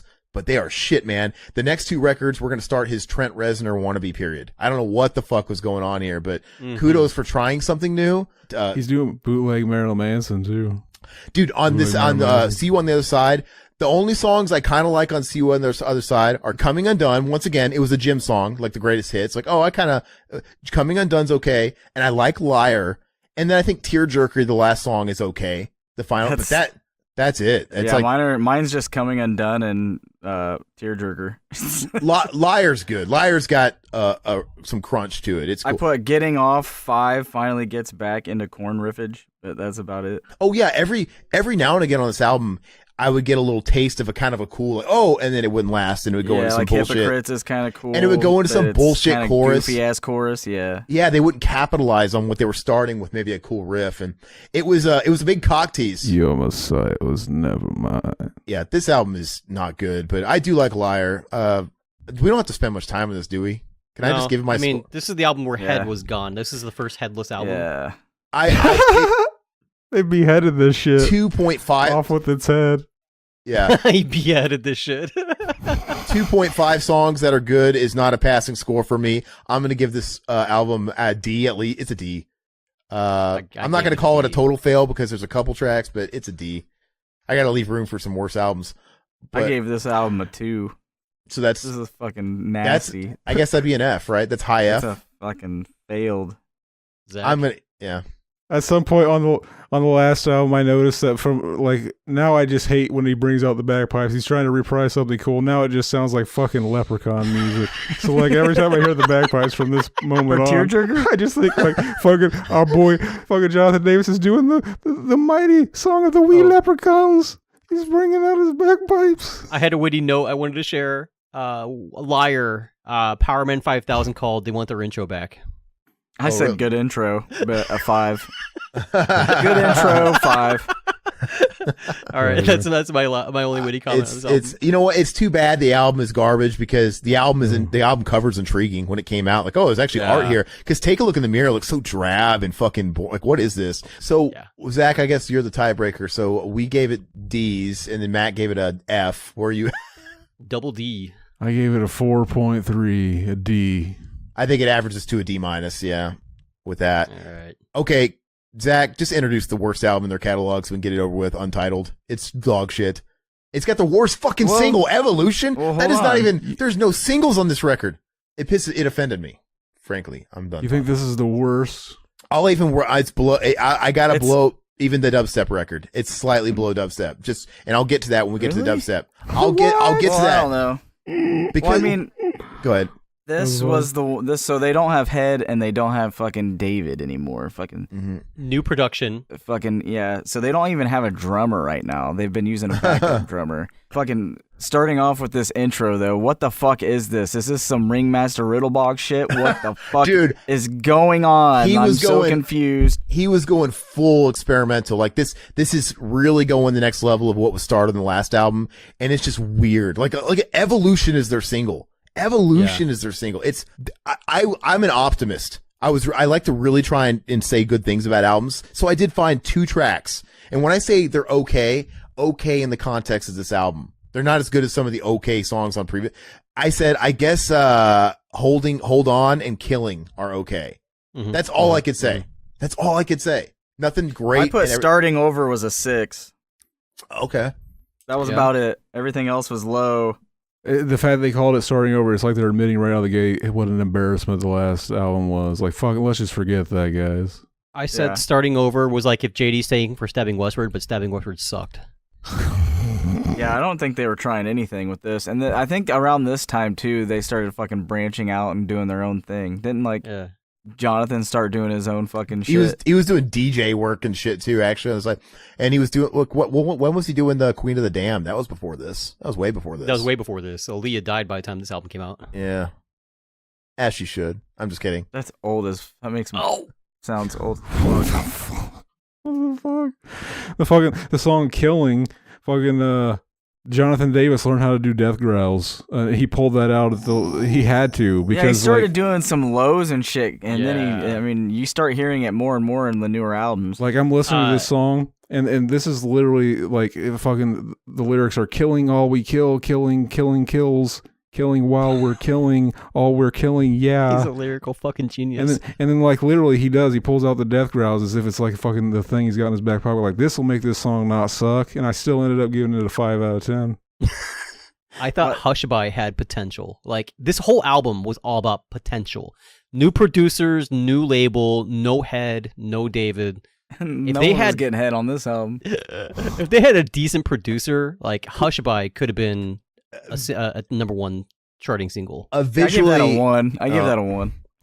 It's got a very visually attractive cover, right? Compared to like their discography at the time. It's like they never had a white themed album. The drawing is unique. I'm like, what the fuck is this? But when the best part about your record is the cover. Super random. I don't know. I'm trying to find the good. It throws me off. So F, please. I give it 4.2. You gave it a 4.2? Gosh, well. I gave it a 4.2. So that would be I gave it a 2. You gave it a 2 out of 10? Oh, yeah. Okay, that's 3 Fs. So I'm sorry, this is an F. I was about ready to kill somebody. Wrong album. Oh, my bad. That's the previous bad album. I'm so vibing. I'm vibing. But really quick, with the last album, See You on the Other Side, it started the dark era. Because there's 3 eras of Korn for me. There's the classic era, and I'd say Untouchables is like the bridge between the 2 eras. And then this bad era that we're in right now is going to go all the way to Path of Totality. And then we're going to have the 3rd era, which is the last few Korn records, right? That is better than this shit era. But let's just get this over with, man. What's the next one? We got fucking Korn 3, baby. What the fuck are they thinking about? What the fuck were they thinking? Yeah, like what is this? Korn I know 3. what they were thinking. Korn 3, they were thinking, it's supposed to be after Life is Peachy. They were trying to recapture their youth, and they literally got Ross Robinson back, and they said, in the era of digital, we even recorded and cut to tape. Why? You're not in that era anymore. Like, playing to analog is not going to make you recapture the first album. I love that, but like, dude, you got to work with what you have today. Make a good modern album. It's not impossible. But they cut this to tape. They worked with Ross Robinson again, and you can tell they were unsigned and they paid for all this shit. They paid for their tour and their fucking album to record it without you could anything. tell it's kind of got like a bootleg. They're trying to be like the first album or whatever. Yeah, they're trying to bring it back. You can hear the riffs. They're all the same. The first album wasn't bootleg. It didn't have like weird, like fucking. It had like It's one just part dark. where like a song starts and you hear like studio banter that's just there for no reason. Fucking at the beginning of like Clown or something. But this album is try hard. It comes off as real try hard. It's like they're trying to capture the tones of the first album, but yet they're still trying to do that radio chorusy shit. And it only had the one single that in Oildale. It sucks. It's the least. I gave that a 7. I don't. I gave it a 7. It still sucked, but I gave it a 7. It opens. I always gave Oildale a 7. I thought it was a decent. It kind of gave me some hype for the album because it was like, we're back with Ross Robinson, and then I heard that and I was like, okay, I'm kind of looking forward to it. And then I listened to it. I don't have anything. Here's what I had to say. It is better. It's a step up, but only because I don't have any songs to point out. Here's what I said. I said there's nothing outwardly bad about the record. There's nothing outwardly good either. It's just it's consistently less than mid. It's not terrible. I think every song is consistently at this weird low bass line and not memorable. And yeah, they're just trying to recapture their old sound and it sounds real forced. I mean, so I don't know if that's It's very forgettable. The but Never Around song is fucking the chorus for it is fucking garbage. This album turned into background music for me real easy. Like it wasn't like, what the fuck am I listening to? It just kind of like melded in the background. It was inoffensive, but nothing stuck out, and I just kind of forgot it. It was in and out of my ears, man. A lot of the songs seemed half-baked to me on this album. Yeah. I said I wish I'd never heard the previous album, but I don't hate that I heard this album. Yeah, pretty much. This is definitely this one's a D. This one's a D+. I'll give it a D+. They said this album was about the vibes. I give it a 5.6 out of 10. So what's that, like a C? I gave a lot of songs on here. The Past was a 10, but there's a lot of zeros. Oh, you gave it 10 on this album. Wow. On The Past. No, The Past. The Past was an okay song. I gave that a 10. Pop a Pill, I like to 6. move on. Fear is a Place to Live, 6. Yeah, so that's about it. D or F, Zach, you choose, man. Yeah, I think every song on this is like a 5, a 4 or 5. It's just consistently. I would say it's a D. Yeah, I think it's a D. I'd say it's definitely better than the album It's definitely before. a step up. And a kick in the face. Yeah. The golf shoe. Well, what's Jared say? Because maybe that'll bump it up. What do you give it? He already said it. He said. I already said it was a D or an F. Like I would have given it an F. Yeah. So it's a D then. It averages to a D. Yeah. Exactly. All right. Let's get to your favorite album, guys. Path of Totality. My favorite album. The Path of like Totality. legit. That's a no for me, dog. Yo, I am a huge EDM fan. Like I'm a programmer, software engineer by trade. I get into the flow. Dude, this album rocked. This album kicked ass. There's some okay parts in it, but other than that, I used to jam this album so much. Really? Yes. I thought it was a joke. I was like, what is this? Is this serious? Did they really do this? I'm glad you're here then, because I was the joke was going to be like, okay, I was just going to do that, and then like we were going to go on to the third question. No, dude. Now we have something to say. I put this up with almost just below Follow the Leader, man. Like I fucking love this album. Now I'm probably the only one in this crew that probably the only one in the world. Like Narcissistic Cannibal was just great. Like I tried to like that song. I tried. One after another, I kept saying ears. feel the flow, because that's it. It's just so much flow in this album. Isn't it so weird? Because this whole era of Korn, the Dark Ages, in my opinion, it was all about experimentation. They experimented hardcore with See You on the Other Side and Untitled, but then they're like, no, we're going to go back to the roots because we were alienating everybody. Now the next album is fucking dubstep. Like, what the fuck? Yeah, let's do what fucking Bring Me the Horizon's trying. So here's why I would probably rank this lower, though. While I loved it, it's not Korn. This isn't fucking Korn. It's kind of like Metallica Lou Reed. It feels like a collab album. This is Linkin Park and Jay-Z. Yeah, it feels like a Collision Course type horrible. thing. That Encore album was This shouldn't have been labeled Korn. I kept getting the idea while listening to this that this was one of those like remix albums, and I was like, I just want to listen to this is the remix album that they put out like a year or two after the Razorblade Suitcase. The album comes out, and it's like I want to listen to the old version, and it's like no, this is it. It does have that vibe to it. The intro is so cringe, like basic dubstep. The intro, basic bitch, so basic. I can't call it worse than something like Untitled, because Untitled, I had no songs I liked, to be honest with you. There's only a couple, okay, I'm being nice. This song, when Get It Up came out, I was kind of ashamed that I liked this. Get Up was a good one. Yeah, and then I saw it live. The fuck up! And they still play it live. Once I was converted, just like Here to Stay. They play Get Up live every show, and it's kind of a weird spot in the set list today. But dude, it fucking rocks, dude. And the energy it brings it. And it's so simple, get the fuck up, get it up, boom, boom, boom, squeeze. It's just so juvenile. And then, you know what? Narcissistic Cannibal was the lead single at the time, but I didn't like it. But you know what? After I got into Get It Up, I'm like, you know what? Narcissistic Cannibal's okay. And I listened to this album in full for the first time a couple years ago, because this was just gym music again. Like, oh, I like that. And I'm like, okay, I have an open mind. And I listened to it, and the rest of the songs were not as good as those two. To me. Burn the Obedient, okay. Burn the Obedient was a 10 out of 10 for me. That's Everything else is like 9 out of 10. Burn the Obedient was everything else is a 9 out of 10. I love this fucking album, man. I love it. Wow.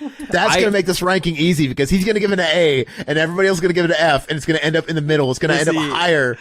Oh, But I was listening to like Dead Mouse and Seven Lions, Nero, that sort of shit at this time, and then this came out at like the perfect point. So it's like it made it relevant, and it was significantly relevant because all of the kids that had not yet listened to Korn were like, "Oh, what's this shit that sounds like the stuff we listened to?" And Jonathan Davis comes up and is like, "What's up, youths? I make music," and they got intro to Korn. What's up, Gen Z? It was so weird. No, it was so weird because you had at the time Korn Z. Oh shit, yes. Look, Korn Z was literally corny. More like it. Korn, at that time, Korn. Come on, at the time this came out, when nu metal was hip, it was the equivalent of when hair metal was hip when Korn was popular. So they weren't hip. So for Korn to come out with to ride the coattails of what was really hot at the time was so odd. It was so, and Skrillex getting these guys on there that were hip at the time. I'm like, this is so bizarre. I love that you're saying hip. Yeah, I'm an old guy. It was so bizarre, and I kind of respect them. I give this album respect because it's like, wow, what a weird fucking decision. But I hyped it as much as I could. I await the decision. I know Zach had to go get a drink. I will listen to Burn the Obedient again if you like it that much, because like I kind of want to listen to it again. The whole album again. And just see if there's maybe it's just too much dubstep for me. It's like, okay, now I'm dubstep overload. Maybe a song like Get Up is good in a playlist, but I'm like, okay, this is too much. This should be called The Path of Total Shit. Am I right? I think Zach had to go vomit after I tried to pump this record up. Yeah. No, he's back. All right, it is. I had to do a big pee. Put it in F. He said he wanted it in F. No. Wait, I thought that was the reveal that he was trolling the whole time. I really thought. Yeah, he did. He doesn't like it. He was just You kidding. wish, man. You wish. I'd be willing to almost give it a D- because it's not as bad as the Untitled. So to help Jared out, I'll give it a D-, but he gives it like an A or an S. Are you giving it an S? No, I can't put it above Follow Leader. So like, if I'll Follow Leader's an A, then this has got to be in B. Well, it could still be an A too. It could be a low A, like that. Maybe Follow. But it don't matter because you giving a D. Mac, you said F. Oh, this doesn't even get a score. It's horrible. It just doesn't even get scored. It's going to be a C then. It's going to work its way in the middle. So is it before or after? Take a look in the mirror. That's all we have to decide. I think it deserves to be in the D's if Zach and Mac hate it that bad, man. Wow. I will dock it points because I don't think this is Korn. It's got to be a high D though. Come on, it's got to at least be a high D. I can say that I had the hardest time getting through this. This was the hardest one to get through to me. Yeah, this is for me. I got through it once. Every time I tried to sit down and listen to it, it's just like, man, I am not getting into any of this. I don't have robot ears. I can't do it. I don't understand that noise. I love watching Optimus Prime sex tapes. He likes setting off car alarms too. I wonder what the Korn fans are going to think. What they're going to think of our list here. They're going to be like, fucking these Since guys you left, and you'll probably cut it out because you left, but I said Path of Total Shit. Am I right? All right. Because it kind of is. Hey, but we're done with this piece of shit, right? But this is the end of the era, because the next era, I think, is the Kornaissance. And I think I'm really having a hard time telling if these next albums are as good as they are, if it's just because they followed a long trail of shit. I think that's because the way I was forced to listen to all these albums was in succession. I didn't grow with them and listen to them as they came out. I literally listened to something like The Paradigm Shift after I got done listening to fucking See You on the Other Side, Untitled, Korn 3. So by the time I got to Paradigm Shift, it was like Led Zeppelin 4 to me. And for that reason, maybe I'm a little skewed, but I think the Paradigm Shift is solid. It's consistently solid. It's not amazing. It's not great, but it's not consistently shit or mid. It's solid. I think they're all like 6s to 7s to 8s. I have no problem with it. But I will say this album and the last 4 albums, I only listened to them once. I didn't get a chance to go back and skim them again, so I'm not going to remember every little thing. I just know how I felt when I listened to them, and that's how I felt. I don't know how much time you want to waste on it, but go ahead. What do you think, Zach? I gave it overall a 5.6 out of 10. I put it in a D for me. That's definitely better than where we've been. That's definitely better where we've been. Exactly. What do you think about it, Mac? No, I'm really we curious. just put the last one in the D too. Well, this is the one where fucking Head returns. You got fucking. He's kind of going back to his old singing ways. It kind of, old riffage again. They're trying to flip it again. They're trying to fucking. I don't know. I got Pray For Me a 7. Fucking, I got Love and Meth a 7. Yeah, that's the one I wrote. Goddamn, you pray, would you pray for me? Pray for me. Fucking What We Do a 5. Fucking, I said awesome effects and riffage on the What We Do part. Yeah. Fucking Paranoid and Aroused is my favorite song from this album. Has been since it came out. It's got some crazy. I love the riffage. It's an 8. Have you noticed Paranoid and Aroused? And I think there's one other track. There's a little bit of there's a little bit of leftover dubstep. There's a couple tracks that have a little, you could tell, like, was this left over? But it works. It's just like there's a couple tracks that have a couple of those flavors left over. This album, I have to say, unlike Korn 3, Remember You Are, like, for example, every track on this album at least has a part to look forward to. It has like a breakdown riff that is cool. It has like Korn 3, Remember You Are. It's like where's the good looking forward to part? It just kind of all meanders and blends together. Head wasn't back. Every track on this, there's a breakdown section, a classic Korn riff. Punishment Time, I gave that a 6. Fucking yeah, I'm gonna give it a solid 7 out of 10 at least. Whatever that is. I think it's a solid record. I would say it is definitely better than See You on the Other Side. I'd say it's up there in the C's. This is better. This is their best album since. Definitely a C. This is their best album since Issues. I like it better than Untouchables. I like it better than Take a Look in the Mirror. That's it's up there. I don't think it's that close yet. Love and Meth, I gave it a 7 out of 10. I put sweet distorted vocals, Jonathan. He did some distorted vocals for fucking. I always like distorted vocals. Some Converge type shit. Love and Meth, I said, I'm just so happy it doesn't suck. Exactly. Fucking. It's a decent. It sounds like a single from Korn, Right. Like, I'm so happy it doesn't suck. That's this whole album. Like, the bar was so fucking low at this point that I was just ecstatic. I was just like, fuck, I already know it's going to suck. And I'm like, all right, it's all right. And then Head is back. Head is back, bitches. That has to be some kind of ingredient. There's no... It's the riffs. It's the tasty riffs. And when I saw him live, when I saw him play supporting Rammstein, like I told you about before, I heard Spike in My Veins live, and Spike in My Veins it fits so well in the set. I'm like, that is heavy. And it had a breakdown. I gave that song a 1. Really? It's not good. Spike in My Cames. Yeah. There's a high level of came. It's spiking on the grid. Like, you spike. Yeah. So I don't know. I think, like I said, I only got to listen to these records once, so I really am not going to analyze every track down to the grain.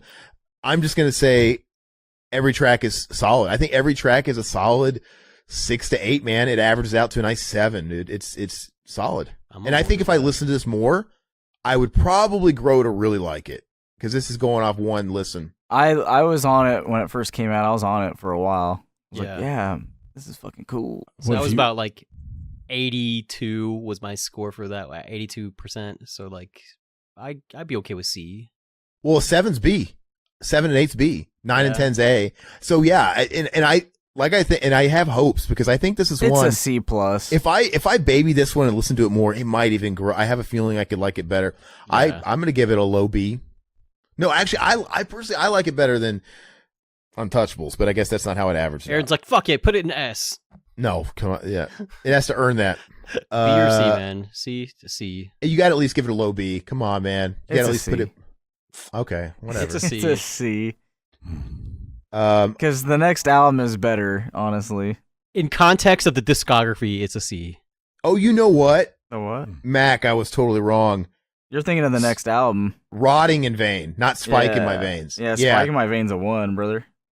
Well, I don't know. Rotting in Vain is 7 for me. Dude, that's the different album. We're not on that album yet. It's next. We are now, but I have to say, I really think, like I said, these are all one listens for me so far. Paradigm Shift, Serenity and Suffering, The Nothing, Requiem.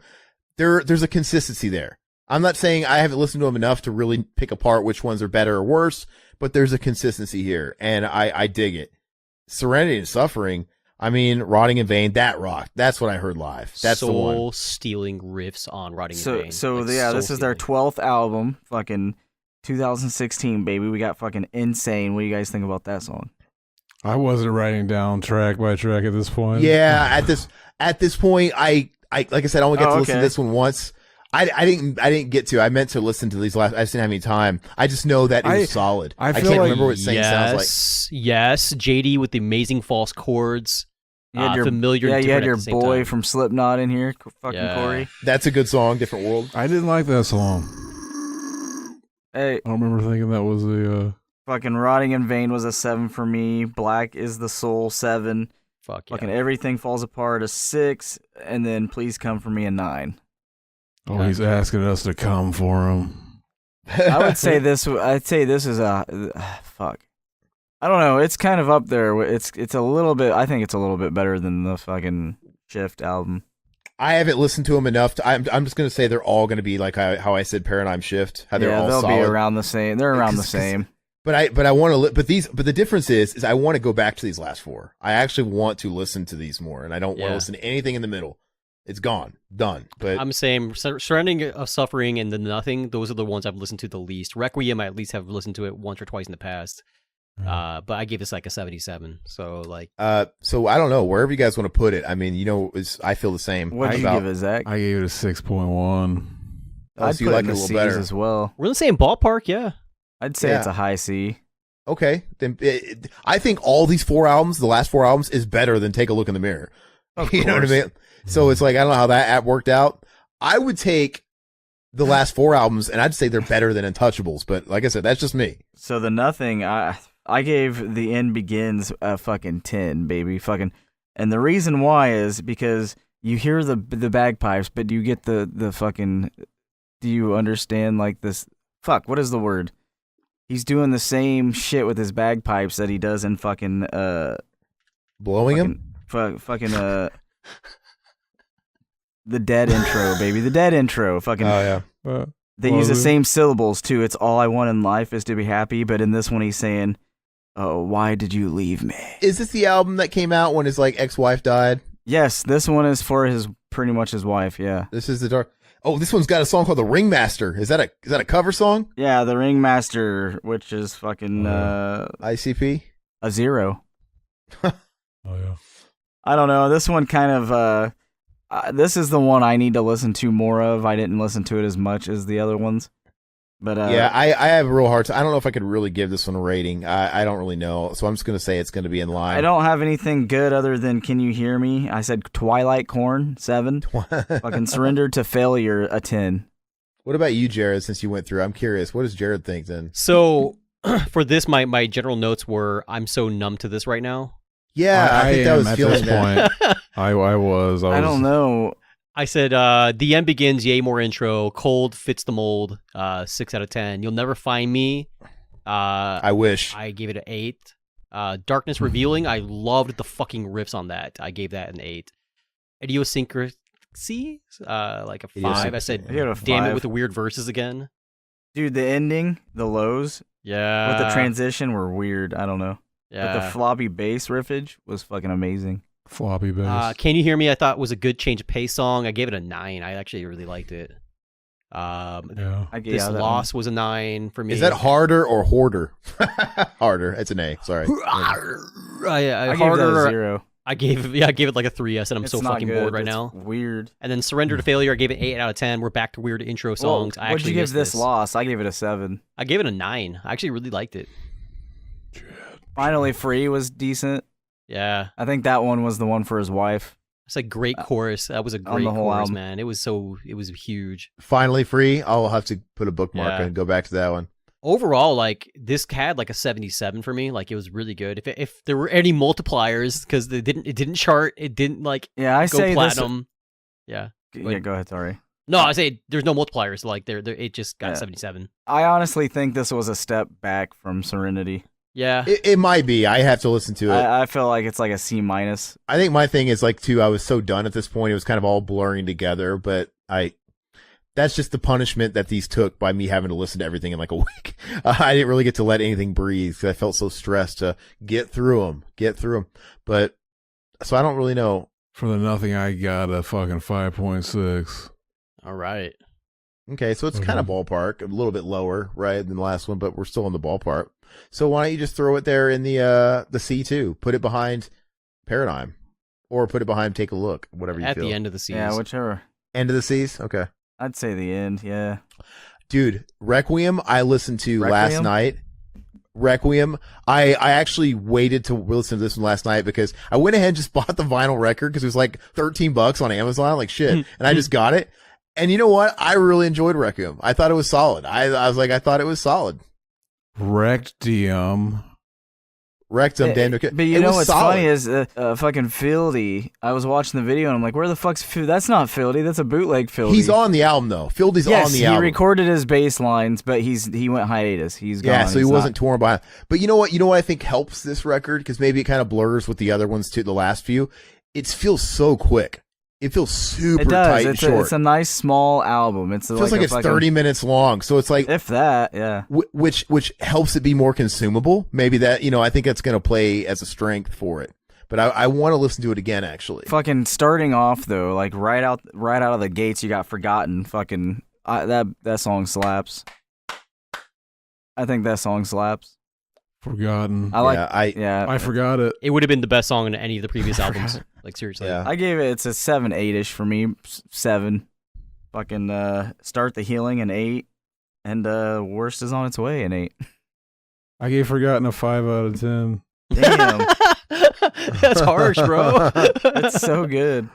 This album didn't kind of pick up for me. Like, I don't know if I just need time away from the band and give it You another try. I would you're go, probably- go back to it. I might have You're just probably been just tired too of burnt it. out. And it also like were you just finishing off a marathon? Because me, I didn't.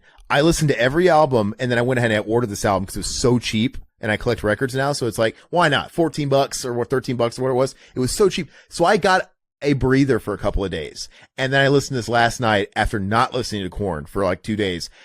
And I enjoyed it. So maybe that is part of it. But I feel like that's the punishment the band has taken by us doing this. We've crammed so much in a week. I didn't really get to nurture any of this stuff. A week. This was like 3 weeks, baby. I didn't. I haven't been listening to it for 3 weeks. Yeah, he had 3 weeks. Well, no, because you were, but you're like, hey, let's do it. You said we'll do it. You said all right. Because the first week you wanted to prep. That was when the new Metallica record dropped. I'm like, there's no way I'm not listening to a new Metallica record and absorbing that the first week it comes out. I'm like, I'll listen to Korn next week because I just wasn't in the mood for Korn. I had to give myself a week. And then the next to week, get into and then the we mood. had 3 weeks after that. We had 3 weeks. It's not that long. It seems like we did. It's been 3 weeks. I promise you, it's been 3 Fridays plus. Yeah, but the first week I said it's not happening. I feel like I could have taken another month to do this. I could have Absolutely, taken another 'cause I month feel- to have listened to this. I feel like I like music I like music in general less now after punishing myself.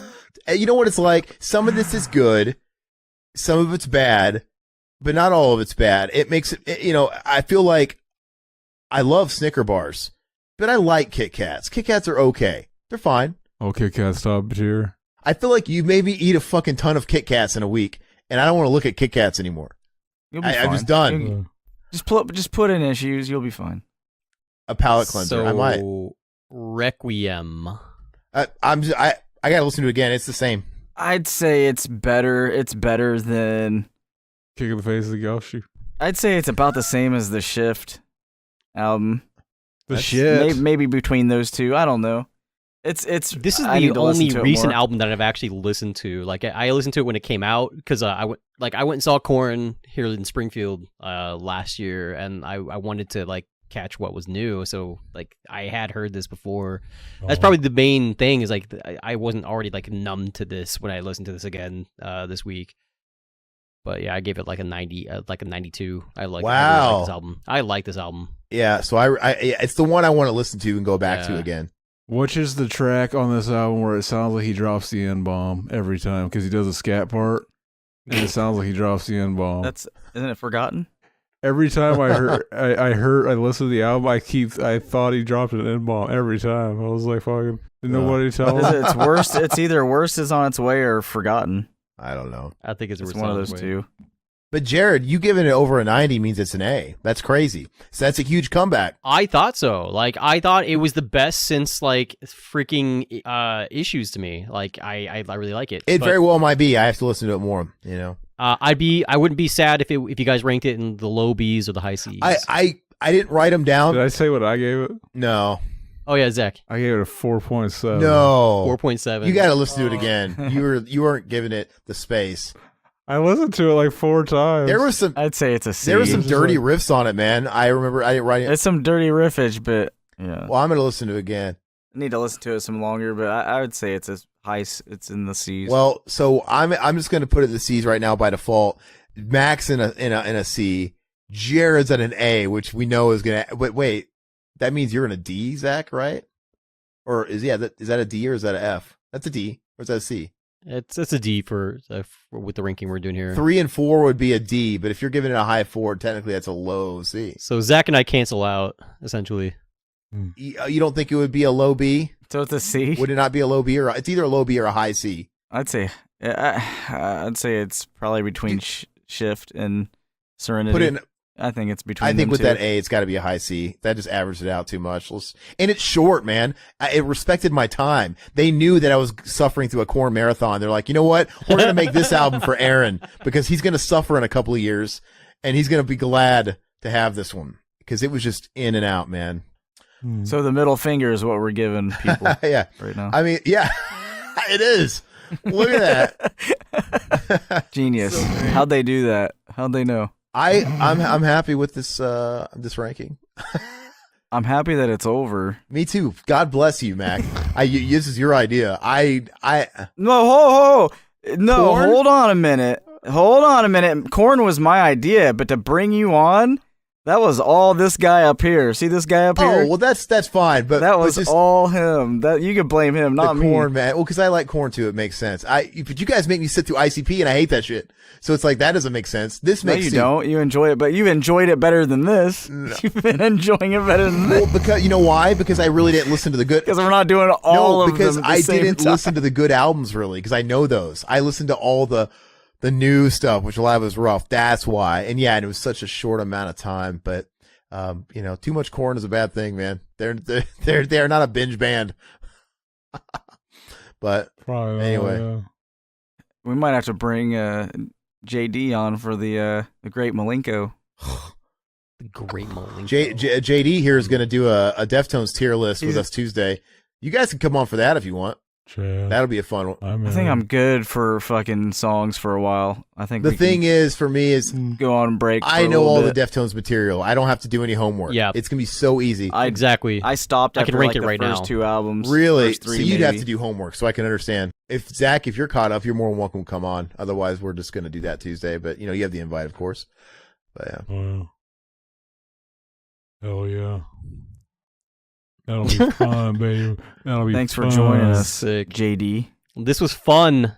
No, it wasn't. Max Slappy, Oh, yeah. LD Lovecraft. I will say, for as long as we've been recording, it didn't feel like it. It was still fun. It's just the How long have we been recording? 2 hours and 52 almost minutes. 3 well, hours. we were dude. waiting 30 minutes Oh, on. We were how waiting was 30 that? minutes on him, so we've been going like 2 hours 20. Oh yeah. But still, any nasty taste in my mouth is just from some of the records I had to listen to. The talk was fun, and it went by fast. So One thing, whenever we were listening to Coming Undone, and he got to that part where he says, since he was young, he tasted sorrow on his tongue. I was pissed. I was like, they gave us the edited version because he says "come" on my tongue. I remember hearing that distinctively all the time.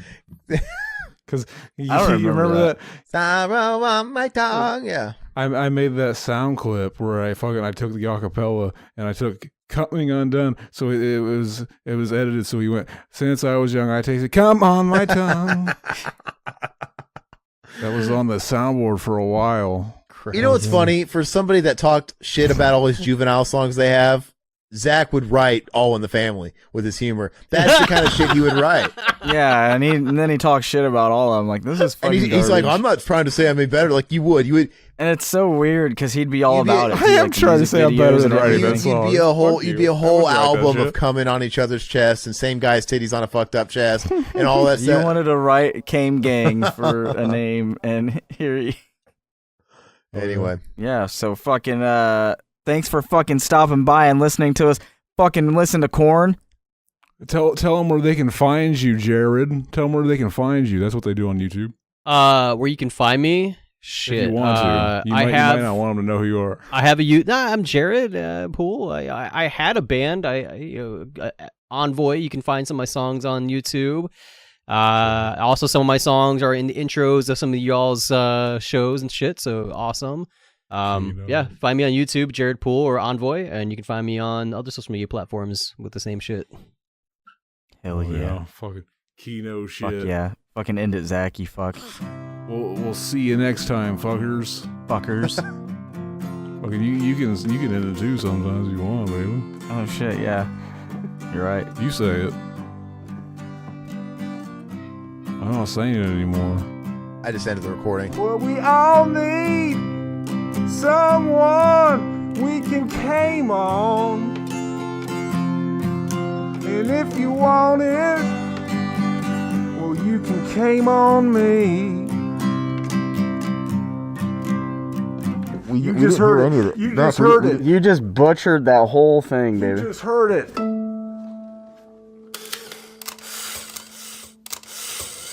Oh, I'm gonna be blit. Bible House. 20 all you need now. That sounds like fire, like this country used to.